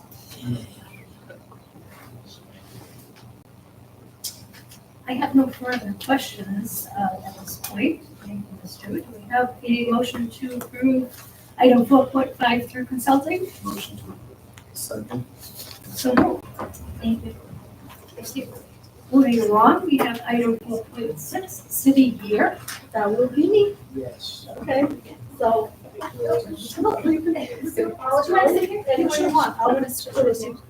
that will be under the Office of Strategic Partnerships as well. Karina Pinto, Chief of Family and Community Engagement. Jael, our Director of Strategic Partnerships, can start the conversation on our city year contract. And then Nirvala Fortune, who is joining us, with the Executive Director of City Year as well. So City Year provides services to our students, classrooms, and school before, during, and after school. It is currently engaged with 5 of our elementary schools, and they provide supports in the area of growth with a focus in English and language arts, math, social emotional attendance, and they can elaborate. Jill, you'd like to start? Yeah, we've been partnered with City Year for over 20 years now. And this has been a relationship that has evolved based on our priorities.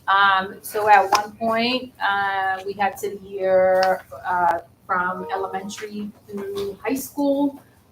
This past year, we actually made a decision to really focus on elementary supports because we were seeing that a lot of what they were offering as an organization could really get our students ready to get into middle and high school. And so we made that decision. We looked at data from the schools that they're actually in right now to inform what support City Year was going to provide to the schools. And I'm gonna turn it over to Nirva, who's gonna speak about it.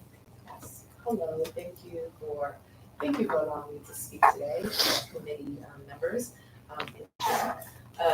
City Year has actually been serving the state of Rhode Island for over 30 years, and our partnership with the school district is one of our longest standing partnerships with Providence Public Schools specifically. Our core members are between the ages of 18 to 25, and there is a dual bottom line. One, supporting our students in our schools, so we implement the whole school, whole child, which is a holistic approach to supporting our students. It's not just about the academics, but what allows students to thrive, and also supporting the whole school while also developing future leaders for today and tomorrow, because our core members have made some significant impact. Earlier, we heard from other organizations that have talked about creating a pipeline of educators. And one of the things that we have seen with City Year is that majority of City Year alum actually become teachers. There are City Year alum who are currently teaching in Providence Public Schools. I found out today there's a City Year alum who actually works in the district. I have the name, but I won't say that just in case I'm wrong. And they're doing remarkable stuff. I also have benefited from City Year. I was part of the City Year Young Heroes program when I was a student at Nathaniel Green Middle School, and now as a parent who has one child who has graduated from PPSD and who has a middle school child in PPSD, I do see the benefit of City Year. And so, as was stated earlier, our primary focus is academics, English and ELA, social emotional learning development of our students, as well as attendance coaching. Additionally, we contribute to the culture and climate of the schools. City Year has helped with family engagement opportunities. This year, one of our schools, we had a Black History event where it was focused on African American inventors, which was fully funded by one of our corporate sponsors, Schneider Electric. Not only did they provide the food, we were able to get people to come in, and they had some of their engineers set up these stations where they would talk about these various inventions and would highlight an African American inventor, and there was an arts component, so it was very STEAM focused. We have a partnership with Hasbro. Hasbro actually has a learning and education vision and mission, and every year we host Hasbro Day of Joy. This year we hosted it at 2 of our partner schools where they come in, they bring different toys, learning tools, because learning should also be fun. And we want to teach kids that when you're playing Connect 4, when you're playing these other games, you should be using critical thinking skills. That was a phenomenal day. And they had designers and engineers. And not only did the kids get to play with these toys, but they learned about these career opportunities that they too can pursue. And one of the things that we have done with some of these initiatives is ensuring that we also recognize the diversity of our students and ensuring that the folks who are coming in can also speak Spanish as well, which is one of the dominant languages within PPSD. Within our core, on each of our teams, we have at least 2 to 3 core members who speak more than one language, Spanish. This is the first year we're at a dual language school, which is quite exciting. And our core also support before school programs as well as after school programs. One of our teams actually developed an intervention kind of academic support program, which they meet twice a week at Leviton. At Pleasant View Elementary School, our core developed a leadership program for our fifth graders, and they actually are taking the students to Hasbro, to the Hasbro location office. And I'm so tired. It's the end of the day and I'm starting to feel hungry. To the Hasbro location, but then for the fifth graders, there's this learning and development opportunity for them to meet with different engineers. But what has been quite inspiring is watching our core members serve our students and the mentorship that they're getting from the partner teachers. Now, I will say it's not always perfect. We've had our share of challenges because, you know, some of the young people who are serving, they're also learning and developing themselves. We also, this year, we've seen the most diverse core, where many of our core members are graduate of Providence Public Schools, and they're serving because they were served by a city year core member. But they also have experienced some of the challenges of our students. And so one of the things that we have talked about, we actually had a convening, is how do we also update and improve some of our training, our learning and development? How do we better partner with Providence Public Schools to ensure that our core members are also participating in some of the learning and development of our teachers, because they are a part of the school ecosystem. We have core impact teams where our impact managers, which we have, in addition to our core members, we have a full-time staff member who serves as an impact manager, who's also in the school and who's cultivating that relationship with the administrators and the teachers. In some schools, they serve on the school improvement committees. They have worked on initiatives with our teachers as well as our administrators. They're working with the school interventionists to identify key students. And so the way our program is structured is that we have a focus list and a total amount of students in which we are focused on serving. And these students are usually students who have fallen behind a bit or need to catch up. And so it looks differently in each school. Some schools have allocated time for intervention. Some of it might look like small groups being pulled out where the core members are working with them. In some classrooms, it looks like core members rotating from one student to the next and supporting them with their ELA as well as math. And so it has been an amazing experience to now serve as the executive director. May 25th will make it 1 year since I've been in this position. But more importantly, I know firsthand the benefit of having City there, and also the impact that our core members are making in the lives of our young people. Last year alone, we have about 4 of our core members went into education. I think 3 of them are serving currently as teachers in Providence Public Schools. One went back to graduate school to URI. Her experience was actually counted, her 1 year experience was used as credit, and they will be returning to teach science in PPSD. And then we have one core member who decided teaching is not for them, but they still want to work with young people. And so they actually are working with the Boys and Girls Club, and they're developing programs for young people. And so one of the things we also want to focus on is how do we think about LACY, which is the acronym for Leadership After City Year, and truly creating a pathway of diverse leaders who can serve in the education field, whether it's teaching in the classroom, whether it is student support services, whether it's becoming a counselor. We have one of our city council members is a City Year, both he and his wife are City Year alum, and they're both social workers right now. And just really ensuring that our core members are not only serving during their service year, which they complete 1,700 hours if they serve from June to, not June, but August to June, or 900 hours from January to June. And they're in the classrooms all day. They serve about over 45 hours during the week. They're the first to show up in the morning, and they're the last to leave. Some of them even have, we have some videos of power greetings where as students are coming in, they're like cheering them on. And you see the excitement in the students' faces. And then seeing them after school to run some of these programs or support after school programs that are already established in the schools. It's also exhausting sometimes for our core members, but because we work with AmeriCorps, it is a requirement. This year also, and in past years, our core members have also supported in RICAS support. Our core members during the spring break, they actually served students and supported during RICAS camp to prep them for RICAS. And that's something that we hope to continue to do for another, hopefully 20-something years. What portion of the $15,000 goes directly to the core members?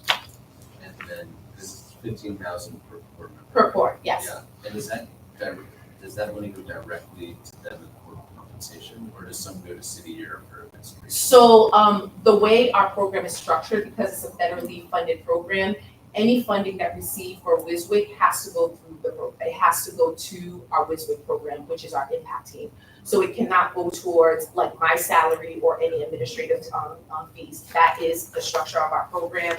It's federally regulated. And so the way our funding model works is about a third. So typically in other city year sites, 30% of investment from the district goes towards city year. But the way the structure is, and because of some of the financial challenges, it's about less than 15%. Our core stipend is we actually raised the stipend to compete with Boston as well as New York. It's about $21,000 for their service year. We also provide full insurance. They do not pay out of pocket for insurance. And we provide learning and development opportunity. In addition to that, not all sites do that, we invest in all our core members, because many of them can't afford a car. We provide them with a bus pass. That alone is about a $12,000 expense for our site. And so there's a lot of investment in terms of supporting our core members, not only to prepare them to serve, but also to ensure that they can show up to serve and prepare them for late seat leadership after city year. In addition to that, with our corporate support that we do get, we've been able to also support the schools to help meet some of their needs. Recently, we had a donor. We partnered every year with Ellie's for their gingerbread house campaign. City Year helps them get volunteers. I volunteered, and some of the funding from that has gone to purchase academic and instructional support for teachers for their classroom. One of our schools this year, the nurse shared with us that they needed just like basic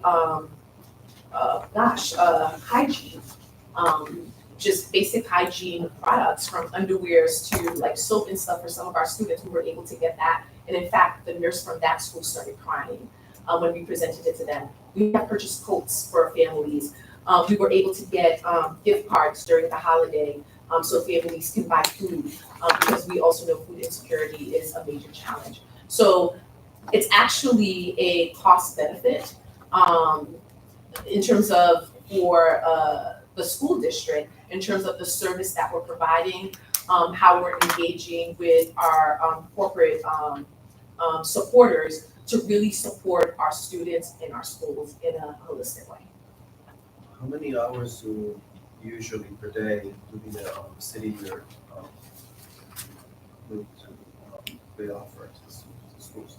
So our core members are in the schools from 7:30 a.m. And they leave between 5:30 to about 6:30 p.m. That's every day? Every Monday through Friday, yes. Every school looks different. One school that doesn't have an after-school program is Youngwood, so their team leaves a little early. And they've actually gone to other sites to support. And then if like what school, Bailey YMCA provides their after-school program. They have been short-staffed. Our core members have supported that.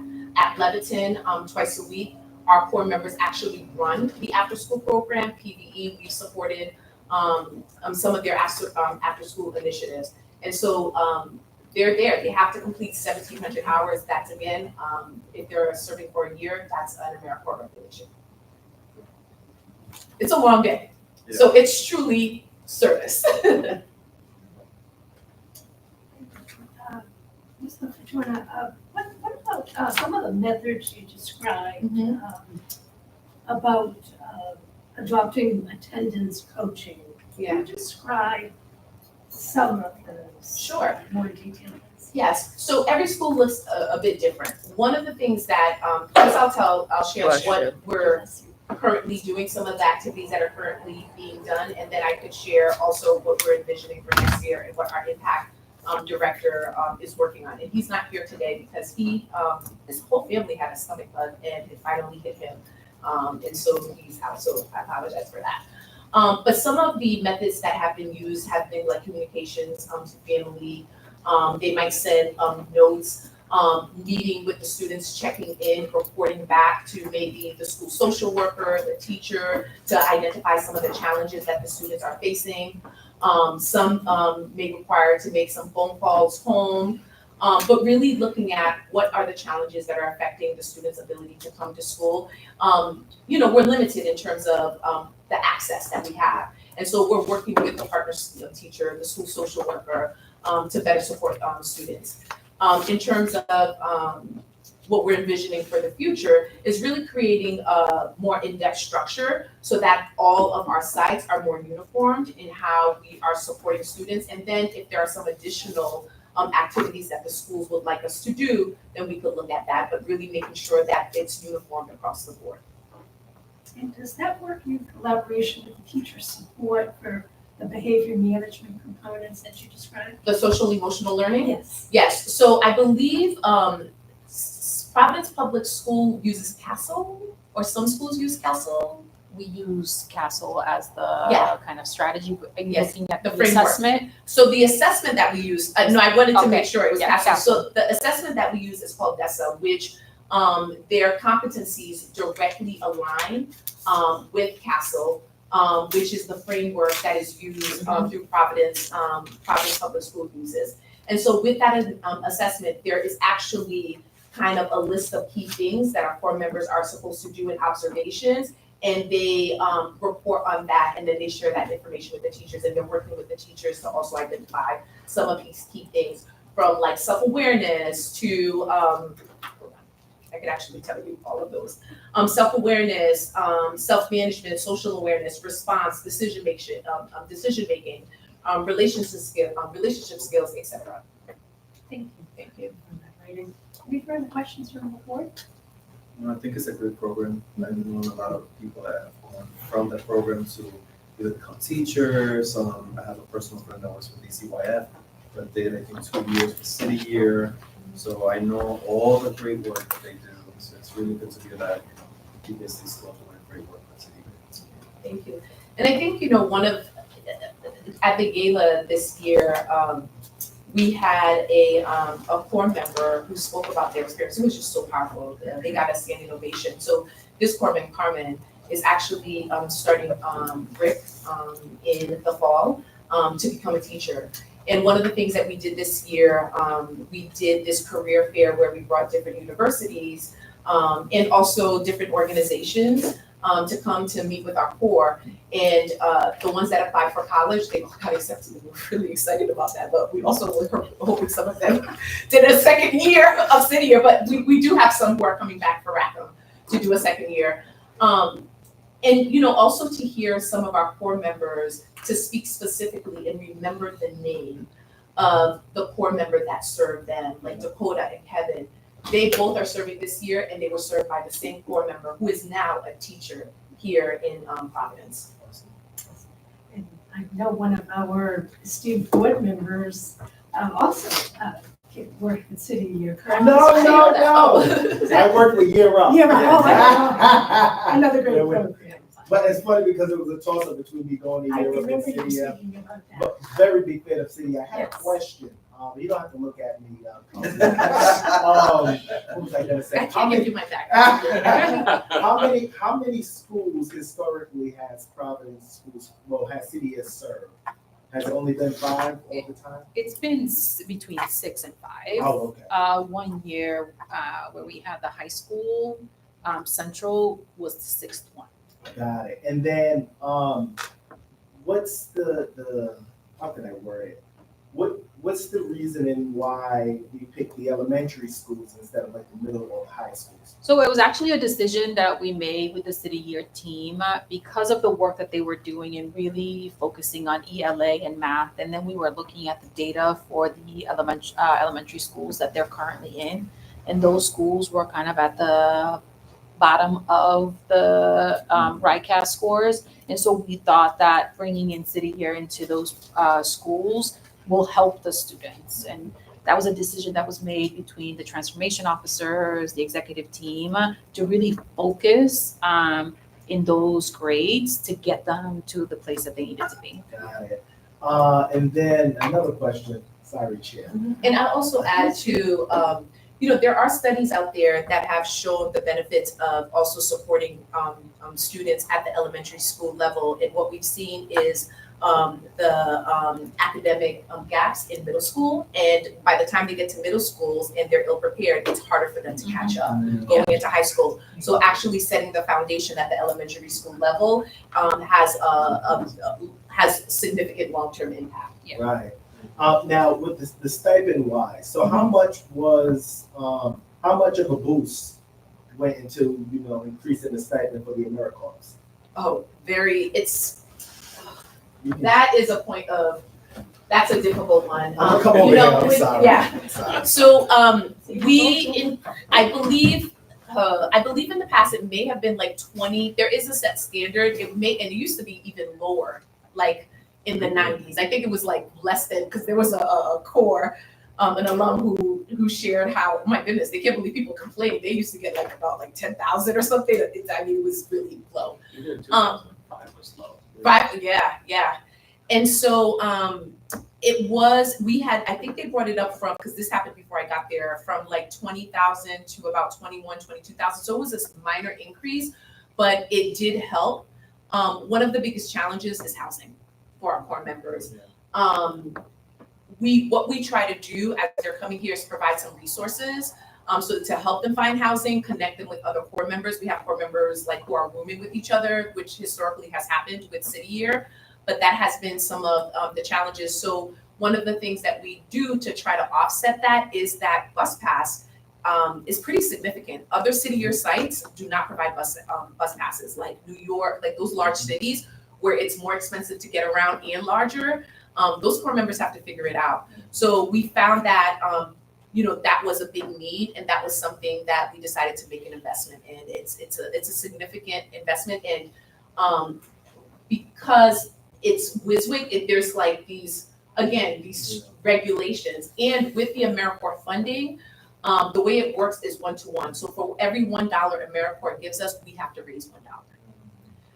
So there's a significant obligation on us to also ensure that we have resources to support our AmeriCorps members who are serving. Right. And my last question is going to be, so as it pertains to college-wise, does City help with that? Like sort of, because I thought I heard something sort of like that with the AmeriCorps. So not only do they receive a stipend, all AmeriCorps members who've successfully completed their service year also get an education stipend. In addition to the education stipend that they get, we have partnerships with universities throughout the country. I push them to go to universities right here in Rhode Island, unless they apply for Temple University. Then that is my alma mater. I push people to that. But we do have partnerships, and a lot of those schools, what they do is they offer a reduction in their tuition that could range from 25% to 100%. So we've actually seen core members where, because of this experience, they were able to actually pursue to advance their education, and which if they didn't have it, they probably would have a significant amount of student loans, or it would not be as accessible to them. And it really benefits particularly our students of marginalized communities. Right. Or our core members of marginalized. And last comment I would just say, and then I'm done, I would say, what was I gonna say comment wise? City, definitely, I wish we, lived in a society where, the AmeriCorps could be stipend more. We're definitely going through a financial crisis, I may say. But I'm definitely proud, even when I was in middle school of City, how, they supported me and, caught me up with my work. They're definitely beneficial. to the community. I know former Superintendent Christopher Ma's son also went to He served. City. He served on City, so as an AmeriCorps. So great program, a lot of respect for it. And I haven't been able to say it on the record to you, but congratulations on the new role, Councilwoman LaFortune. And Thank appreciate your service. Thank you. I truly appreciate it. And if you want to help with that, what you should do is write to our senators, not just the ones in, the great thing about Senator Jack Reed and Senator Sheldon Whitehouse, which Senator Sheldon Whitehouse is the founding board chair, was the founding board chair and was instrumental in bringing City Year to the state of Rhode Island. But also just our US government, asking them to increase the AmeriCorps funding for City Year. So as you're seeing education cuts here in our community, in our district, we also have AmeriCorps programs throughout the nation that are seeing some significant cuts. And, you know, City of Providence is lucky that we weren't hit significantly, but others are suffering. So continue to advocate as well. Thank you. Thank you. In regards to the tuition waivers, did they have an expiration date? Nope. They just. They can use it, yeah. And the way and the way it's provided to them, I believe it's I don't want to say that just in case I'm wrong, but it's provided to them in a way where they can use it for any education related. So it could go towards tuition, it could help with purchasing books. So they make it as flexible. Would be like a bylaw for a corporation, so you want to adhere to and adopt a spending plan and a classification and a compensation plans for your employees as well. You say that there's going to be these titles, and these are the salary ranges as well for compensation. Classification would be, you have X amount of budgeted positions per appropriation, and you adhere to those. And your appropriation would be, you're adopting a spending plan within those confines of the budget. So, if you turn towards the PowerPoint slides, it's just kind of going,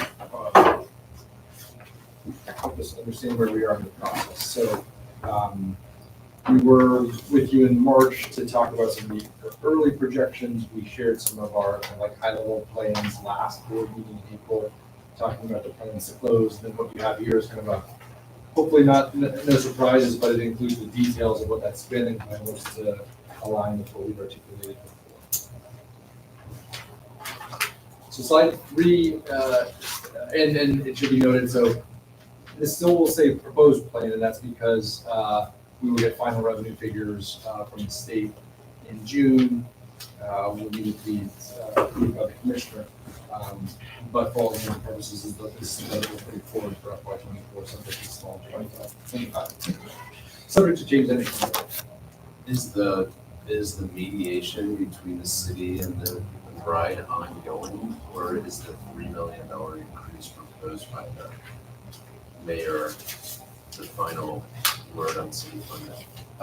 It's definitely not the final word. So I would say part of the challenge with mediation is that that mediation is specifically about this current fiscal year. So it is about the allocation for this year. It does not, the parties could agree to broaden it to multiple years, but 25 is still in the proposed form. And the reason I say it's not the final, at least from how it works, is City Council needs to review it, approve it, vote on it. So there's, obviously it's hard to make substantial changes, but it is something that is not final until the City Council votes on it. And we'll have time in a couple weeks. I think we're slated for May 30th to go to front City Council. Again, unique position given that it's state intervention, but whether it is something in terms of adhering to ordinances, meeting with the City Council is still something I think are important to do with best interest. So slide 3 is somewhat of a summary of what we covered in our last board meeting. Why don't we give to you, what? Sorry, I realized we should give out more documents. Thank you, Zach.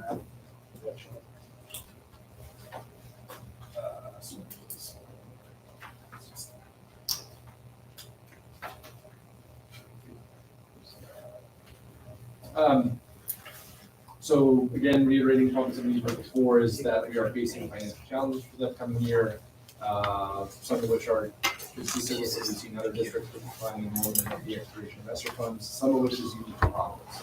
And in particular, a significant increase in student need and level funding from the city of Providence. So when you look at increases over the past, since the start of the intervention over the past 5 years, the district has seen a little bit more than a 3% increase in funding, while the city budget has increased by over 20 million.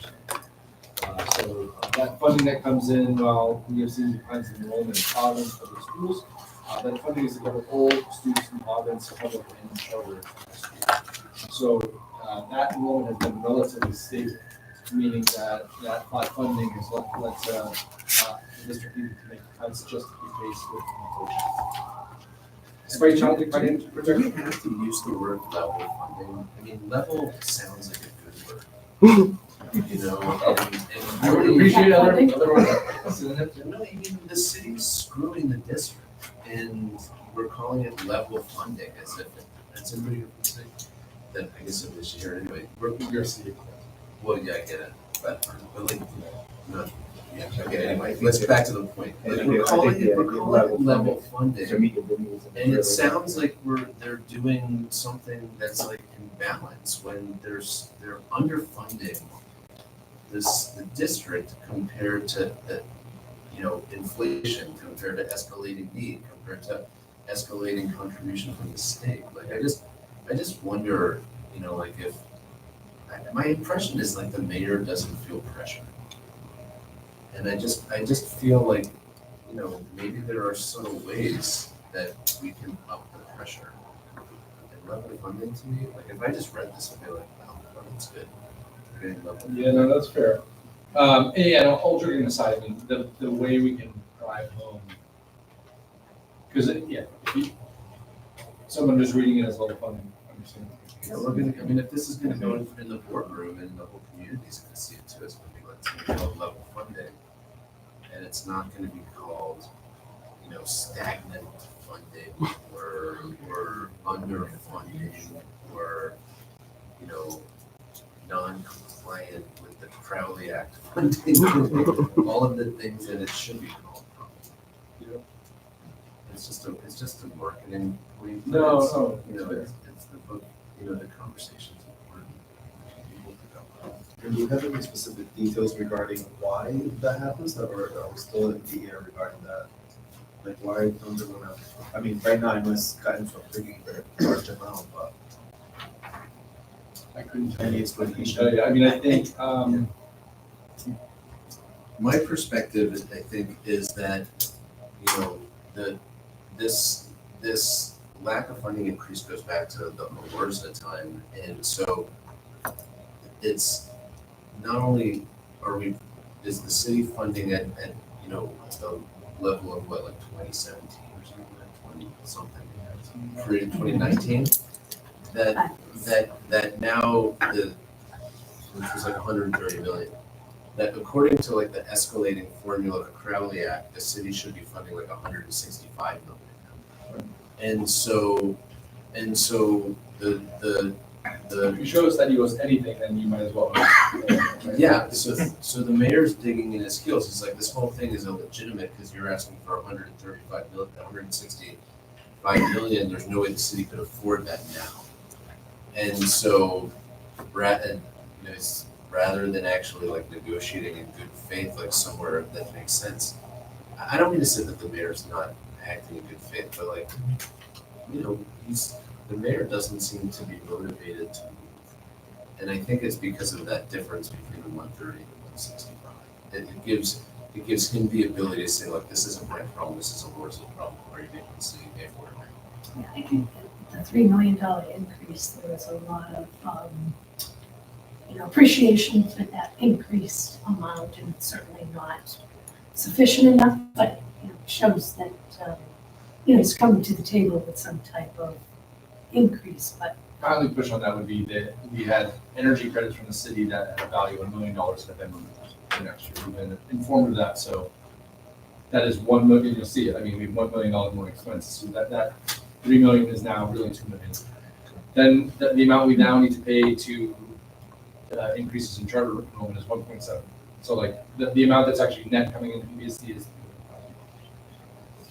And to include our contributions to city pension system and, of course, for retiree health benefits and active benefits, which the city controls those funds, because we're not seeing any increases.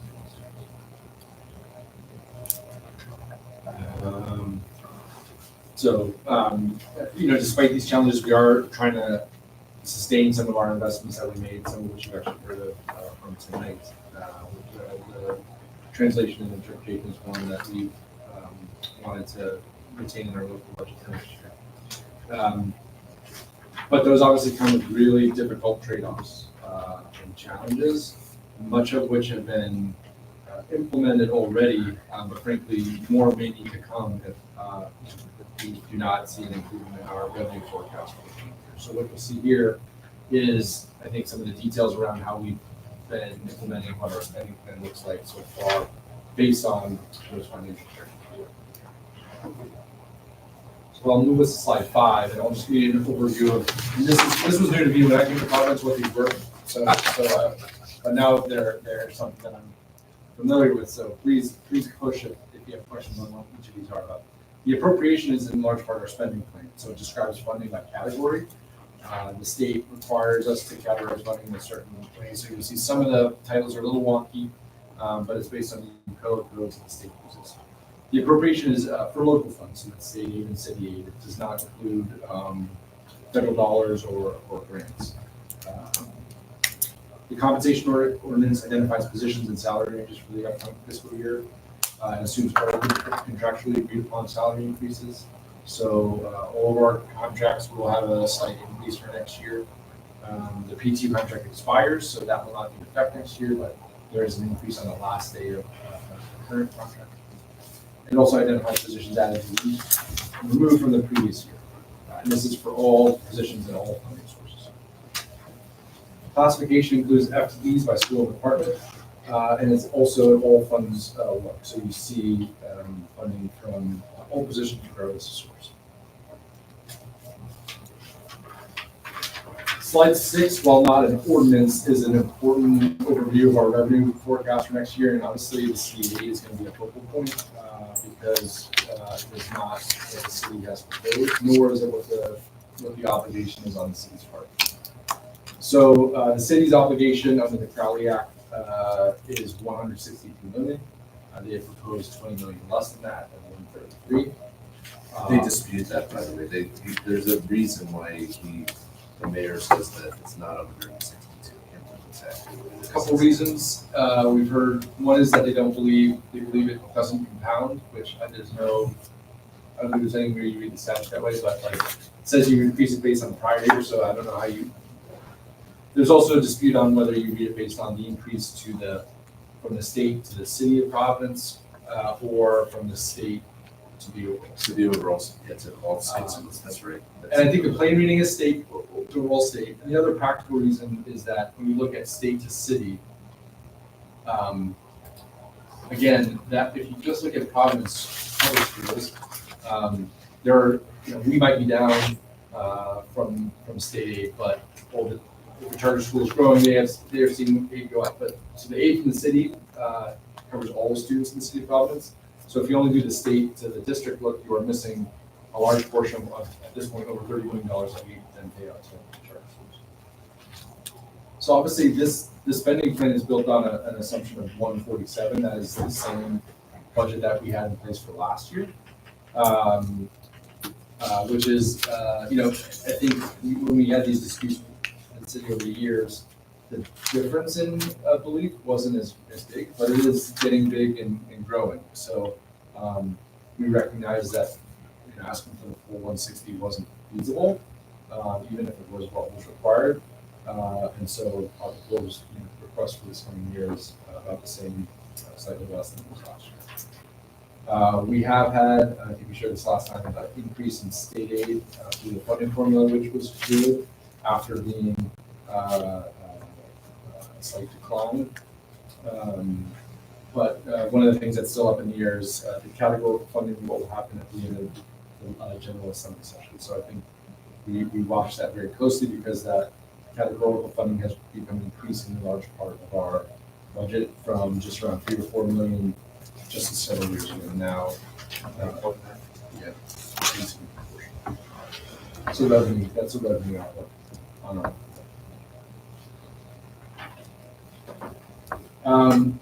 This next one gives you a high-level overview of our appropriation ordinance, so it's categorized into buckets. And I'll go through each of those in order to highlight what the main changes have been. So salaries, obviously, a lot of the reductions we have made because 50% are in salaries, 25% are in benefits of our overall spend. So when we do reductions, it's hard to avoid impacts to people in positions. So we are projecting an 11 million decrease in salaries, largely due to the reduction of school-based and central office FTEs. And I'll show you a breakdown of what those are. And you can see more in more granular detail at the department and school level and the other ordinance. We will see some increases for collective living bargain and salary increases, not substantial. 2.4, 2.5. So between 2 and 3 million in terms of projected salary increases. And living bargain. We don't have projected or planned increases for non-union staff for next year. And then because we do receive a portion of categorical funding from the state, we are able to reduce some expenditures in our local budget through the use of categorical funds. So that helps reduce our salary line as well. Benefits, obviously some declines in benefits due to having fewer projected FTEs next year, both in terms of state retirement and academic. But we do project to see an increase in city retirement. So altogether, it's a $6 million decrease on the benefits line. Where you see some significant increases is on our services line. So the biggest of which is our out-of-district services for different institutions.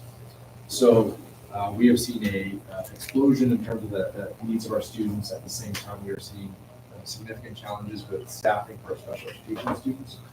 It is something we've been working on to address, and we can share more about some of the steps we've taken.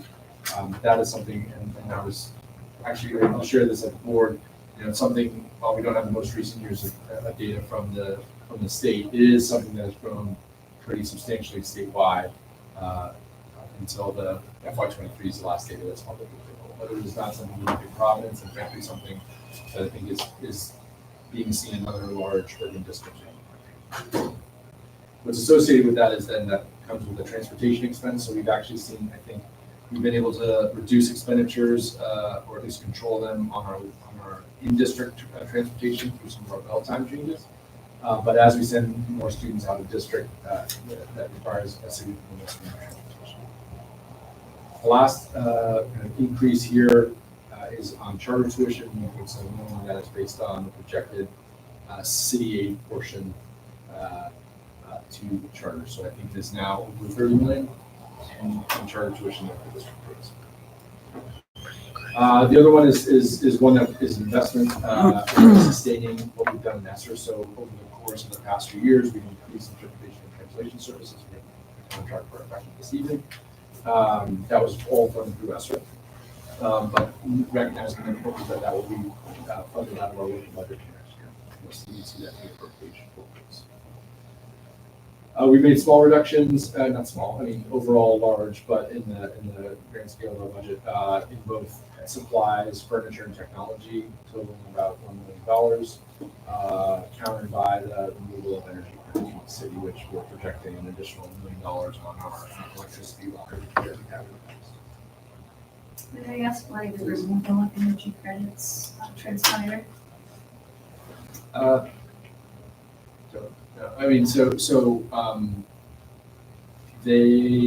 think we had a dispute. Our belief was that because they were in place prior to the state intervention, that they were part of the maintenance effort that the city provided.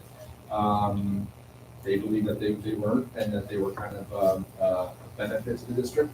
We had worked out actually a deal. So to get into the weeds a little bit,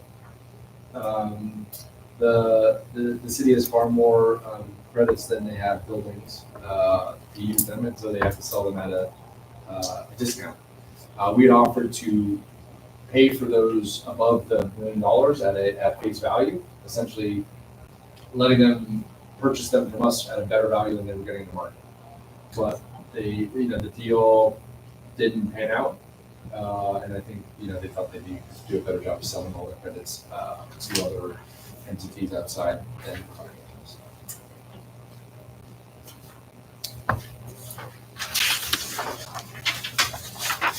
So basically, like, these two slides show that there's a balanced budget if the city gives 147. So the city's right now offering 133. So there's 14. And that's net of all of the reductions that have already been announced. Yeah, I mean, it is getting, again, over time, when the difference was this big, it is hard to, it's a lot harder to, it keeps me up at night. It certainly keeps me up at night too, how you do something that, yeah, sure. Oh, and sorry, and if you want to see, this has the, Sure. So, I mean, this is just to look at,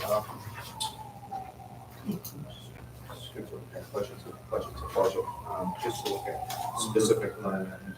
See the reduction in salaries of $11 million to get to this year. I apologize, I might need to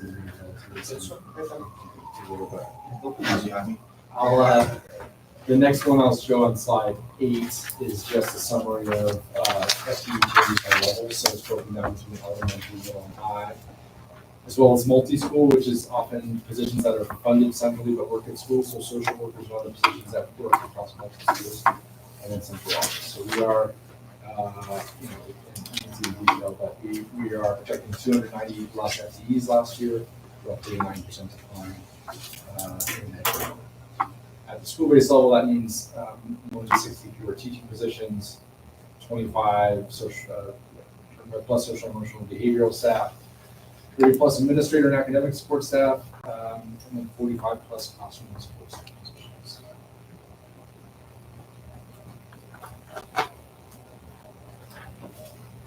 Is that like 150 positions in its entirety?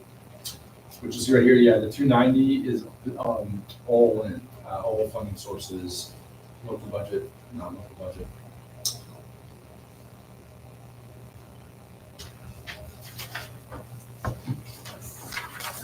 So obviously, things we're still looking at is obviously city revenue and just monitoring state aid, as well as preparing for any future further reductions we have to make.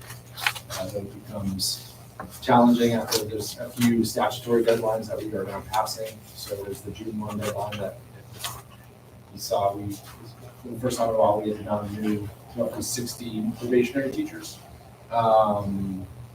due to the situation that we're in. So once we pass that time, we've limited ability to make changes to teaching staff due to state law. But that is, that's what we're planning for if we get bad news. So the goal would be to share this with the school board, then again at city council the following week.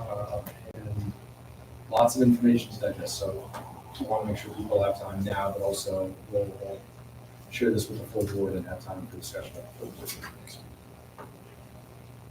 Have you made any considerations for spending freezes or additional cutbacks for certain supplies or services? Yeah, I mean, we have already for this year, we have a spending freeze in place and a hiring freeze for non-teaching positions or non-teaching positions.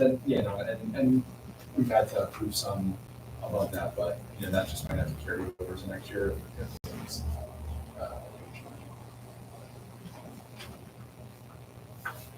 The $10 million $11 million increase in tuition, is that all for special needs? Yes, Special education out of district. So these are kids that are in the district that we can't meet their needs. So we're sending them to private or other places. It's both kind of, I think, a combination of seeing a significant increase in using early childhood. If Tiffany was here, she could explain that more. And we've been able to, we're adding 12 additional kindergarten special ed classrooms last year because we have a lot of pre-K rolling up.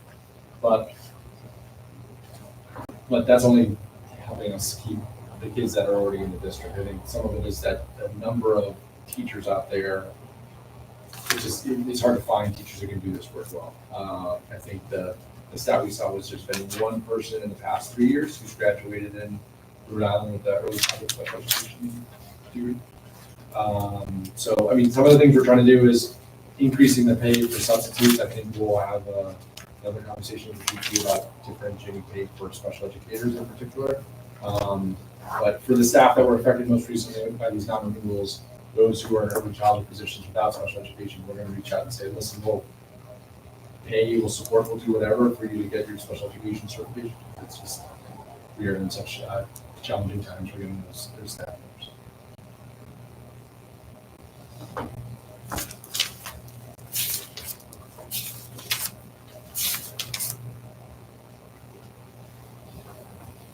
Well, thank you for this preview of the full board Yes, presentation so we'll share it in advance with for next week. Members, do you have any questions for the executive finance meeting?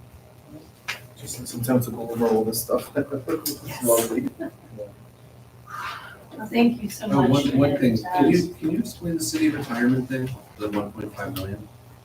Yeah, sure. So the city,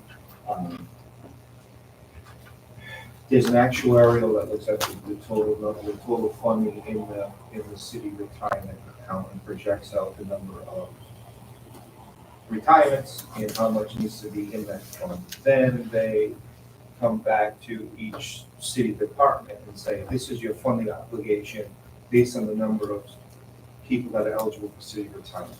So they give us a number and say, it says, school department, this is what you need to fund the city retirement fund for the upcoming year.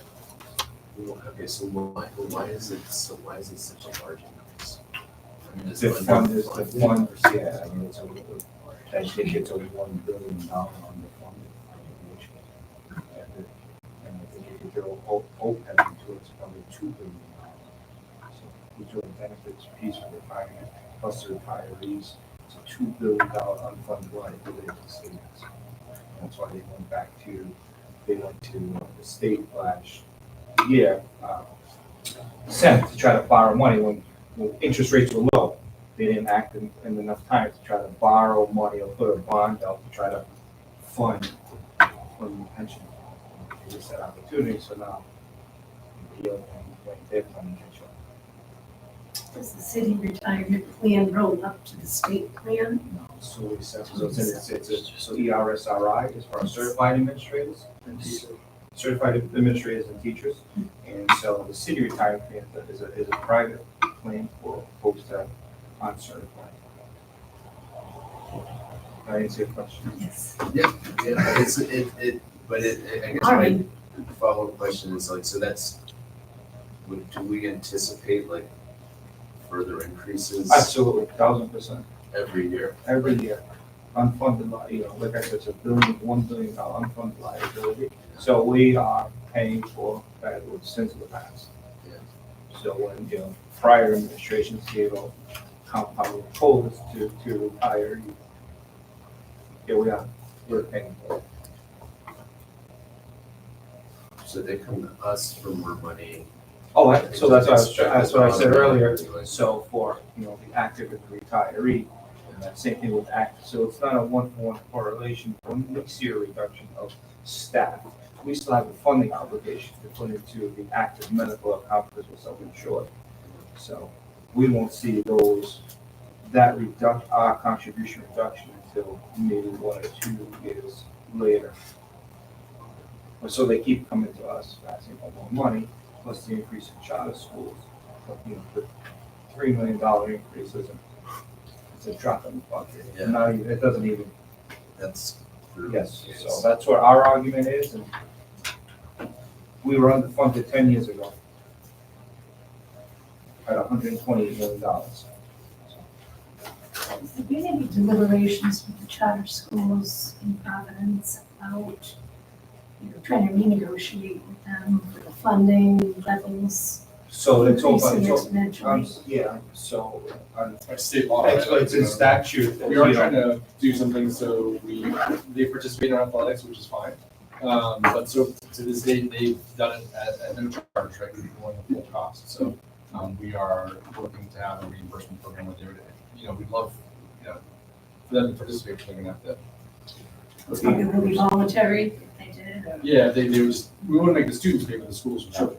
But the LEA portion of local appropriation is a statute and it's a calculation by the state is how much that we would pay per child, per student. It's right about $4,300. In the previous presentation, was there like a one pager that just basically like in a very compelling way? I think we had one, right, that showed. CPI. Yeah. Like, we have that, we must have that presentation from the last board. Yeah, beyond the last Well, thank you again for the Thank you. presentation.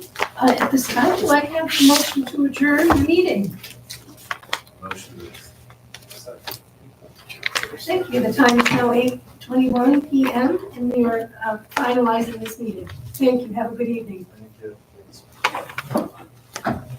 We use that as a word, like. We should. Yeah, Yeah, please. Here, like, public here, whatever, but like, there's gotta be,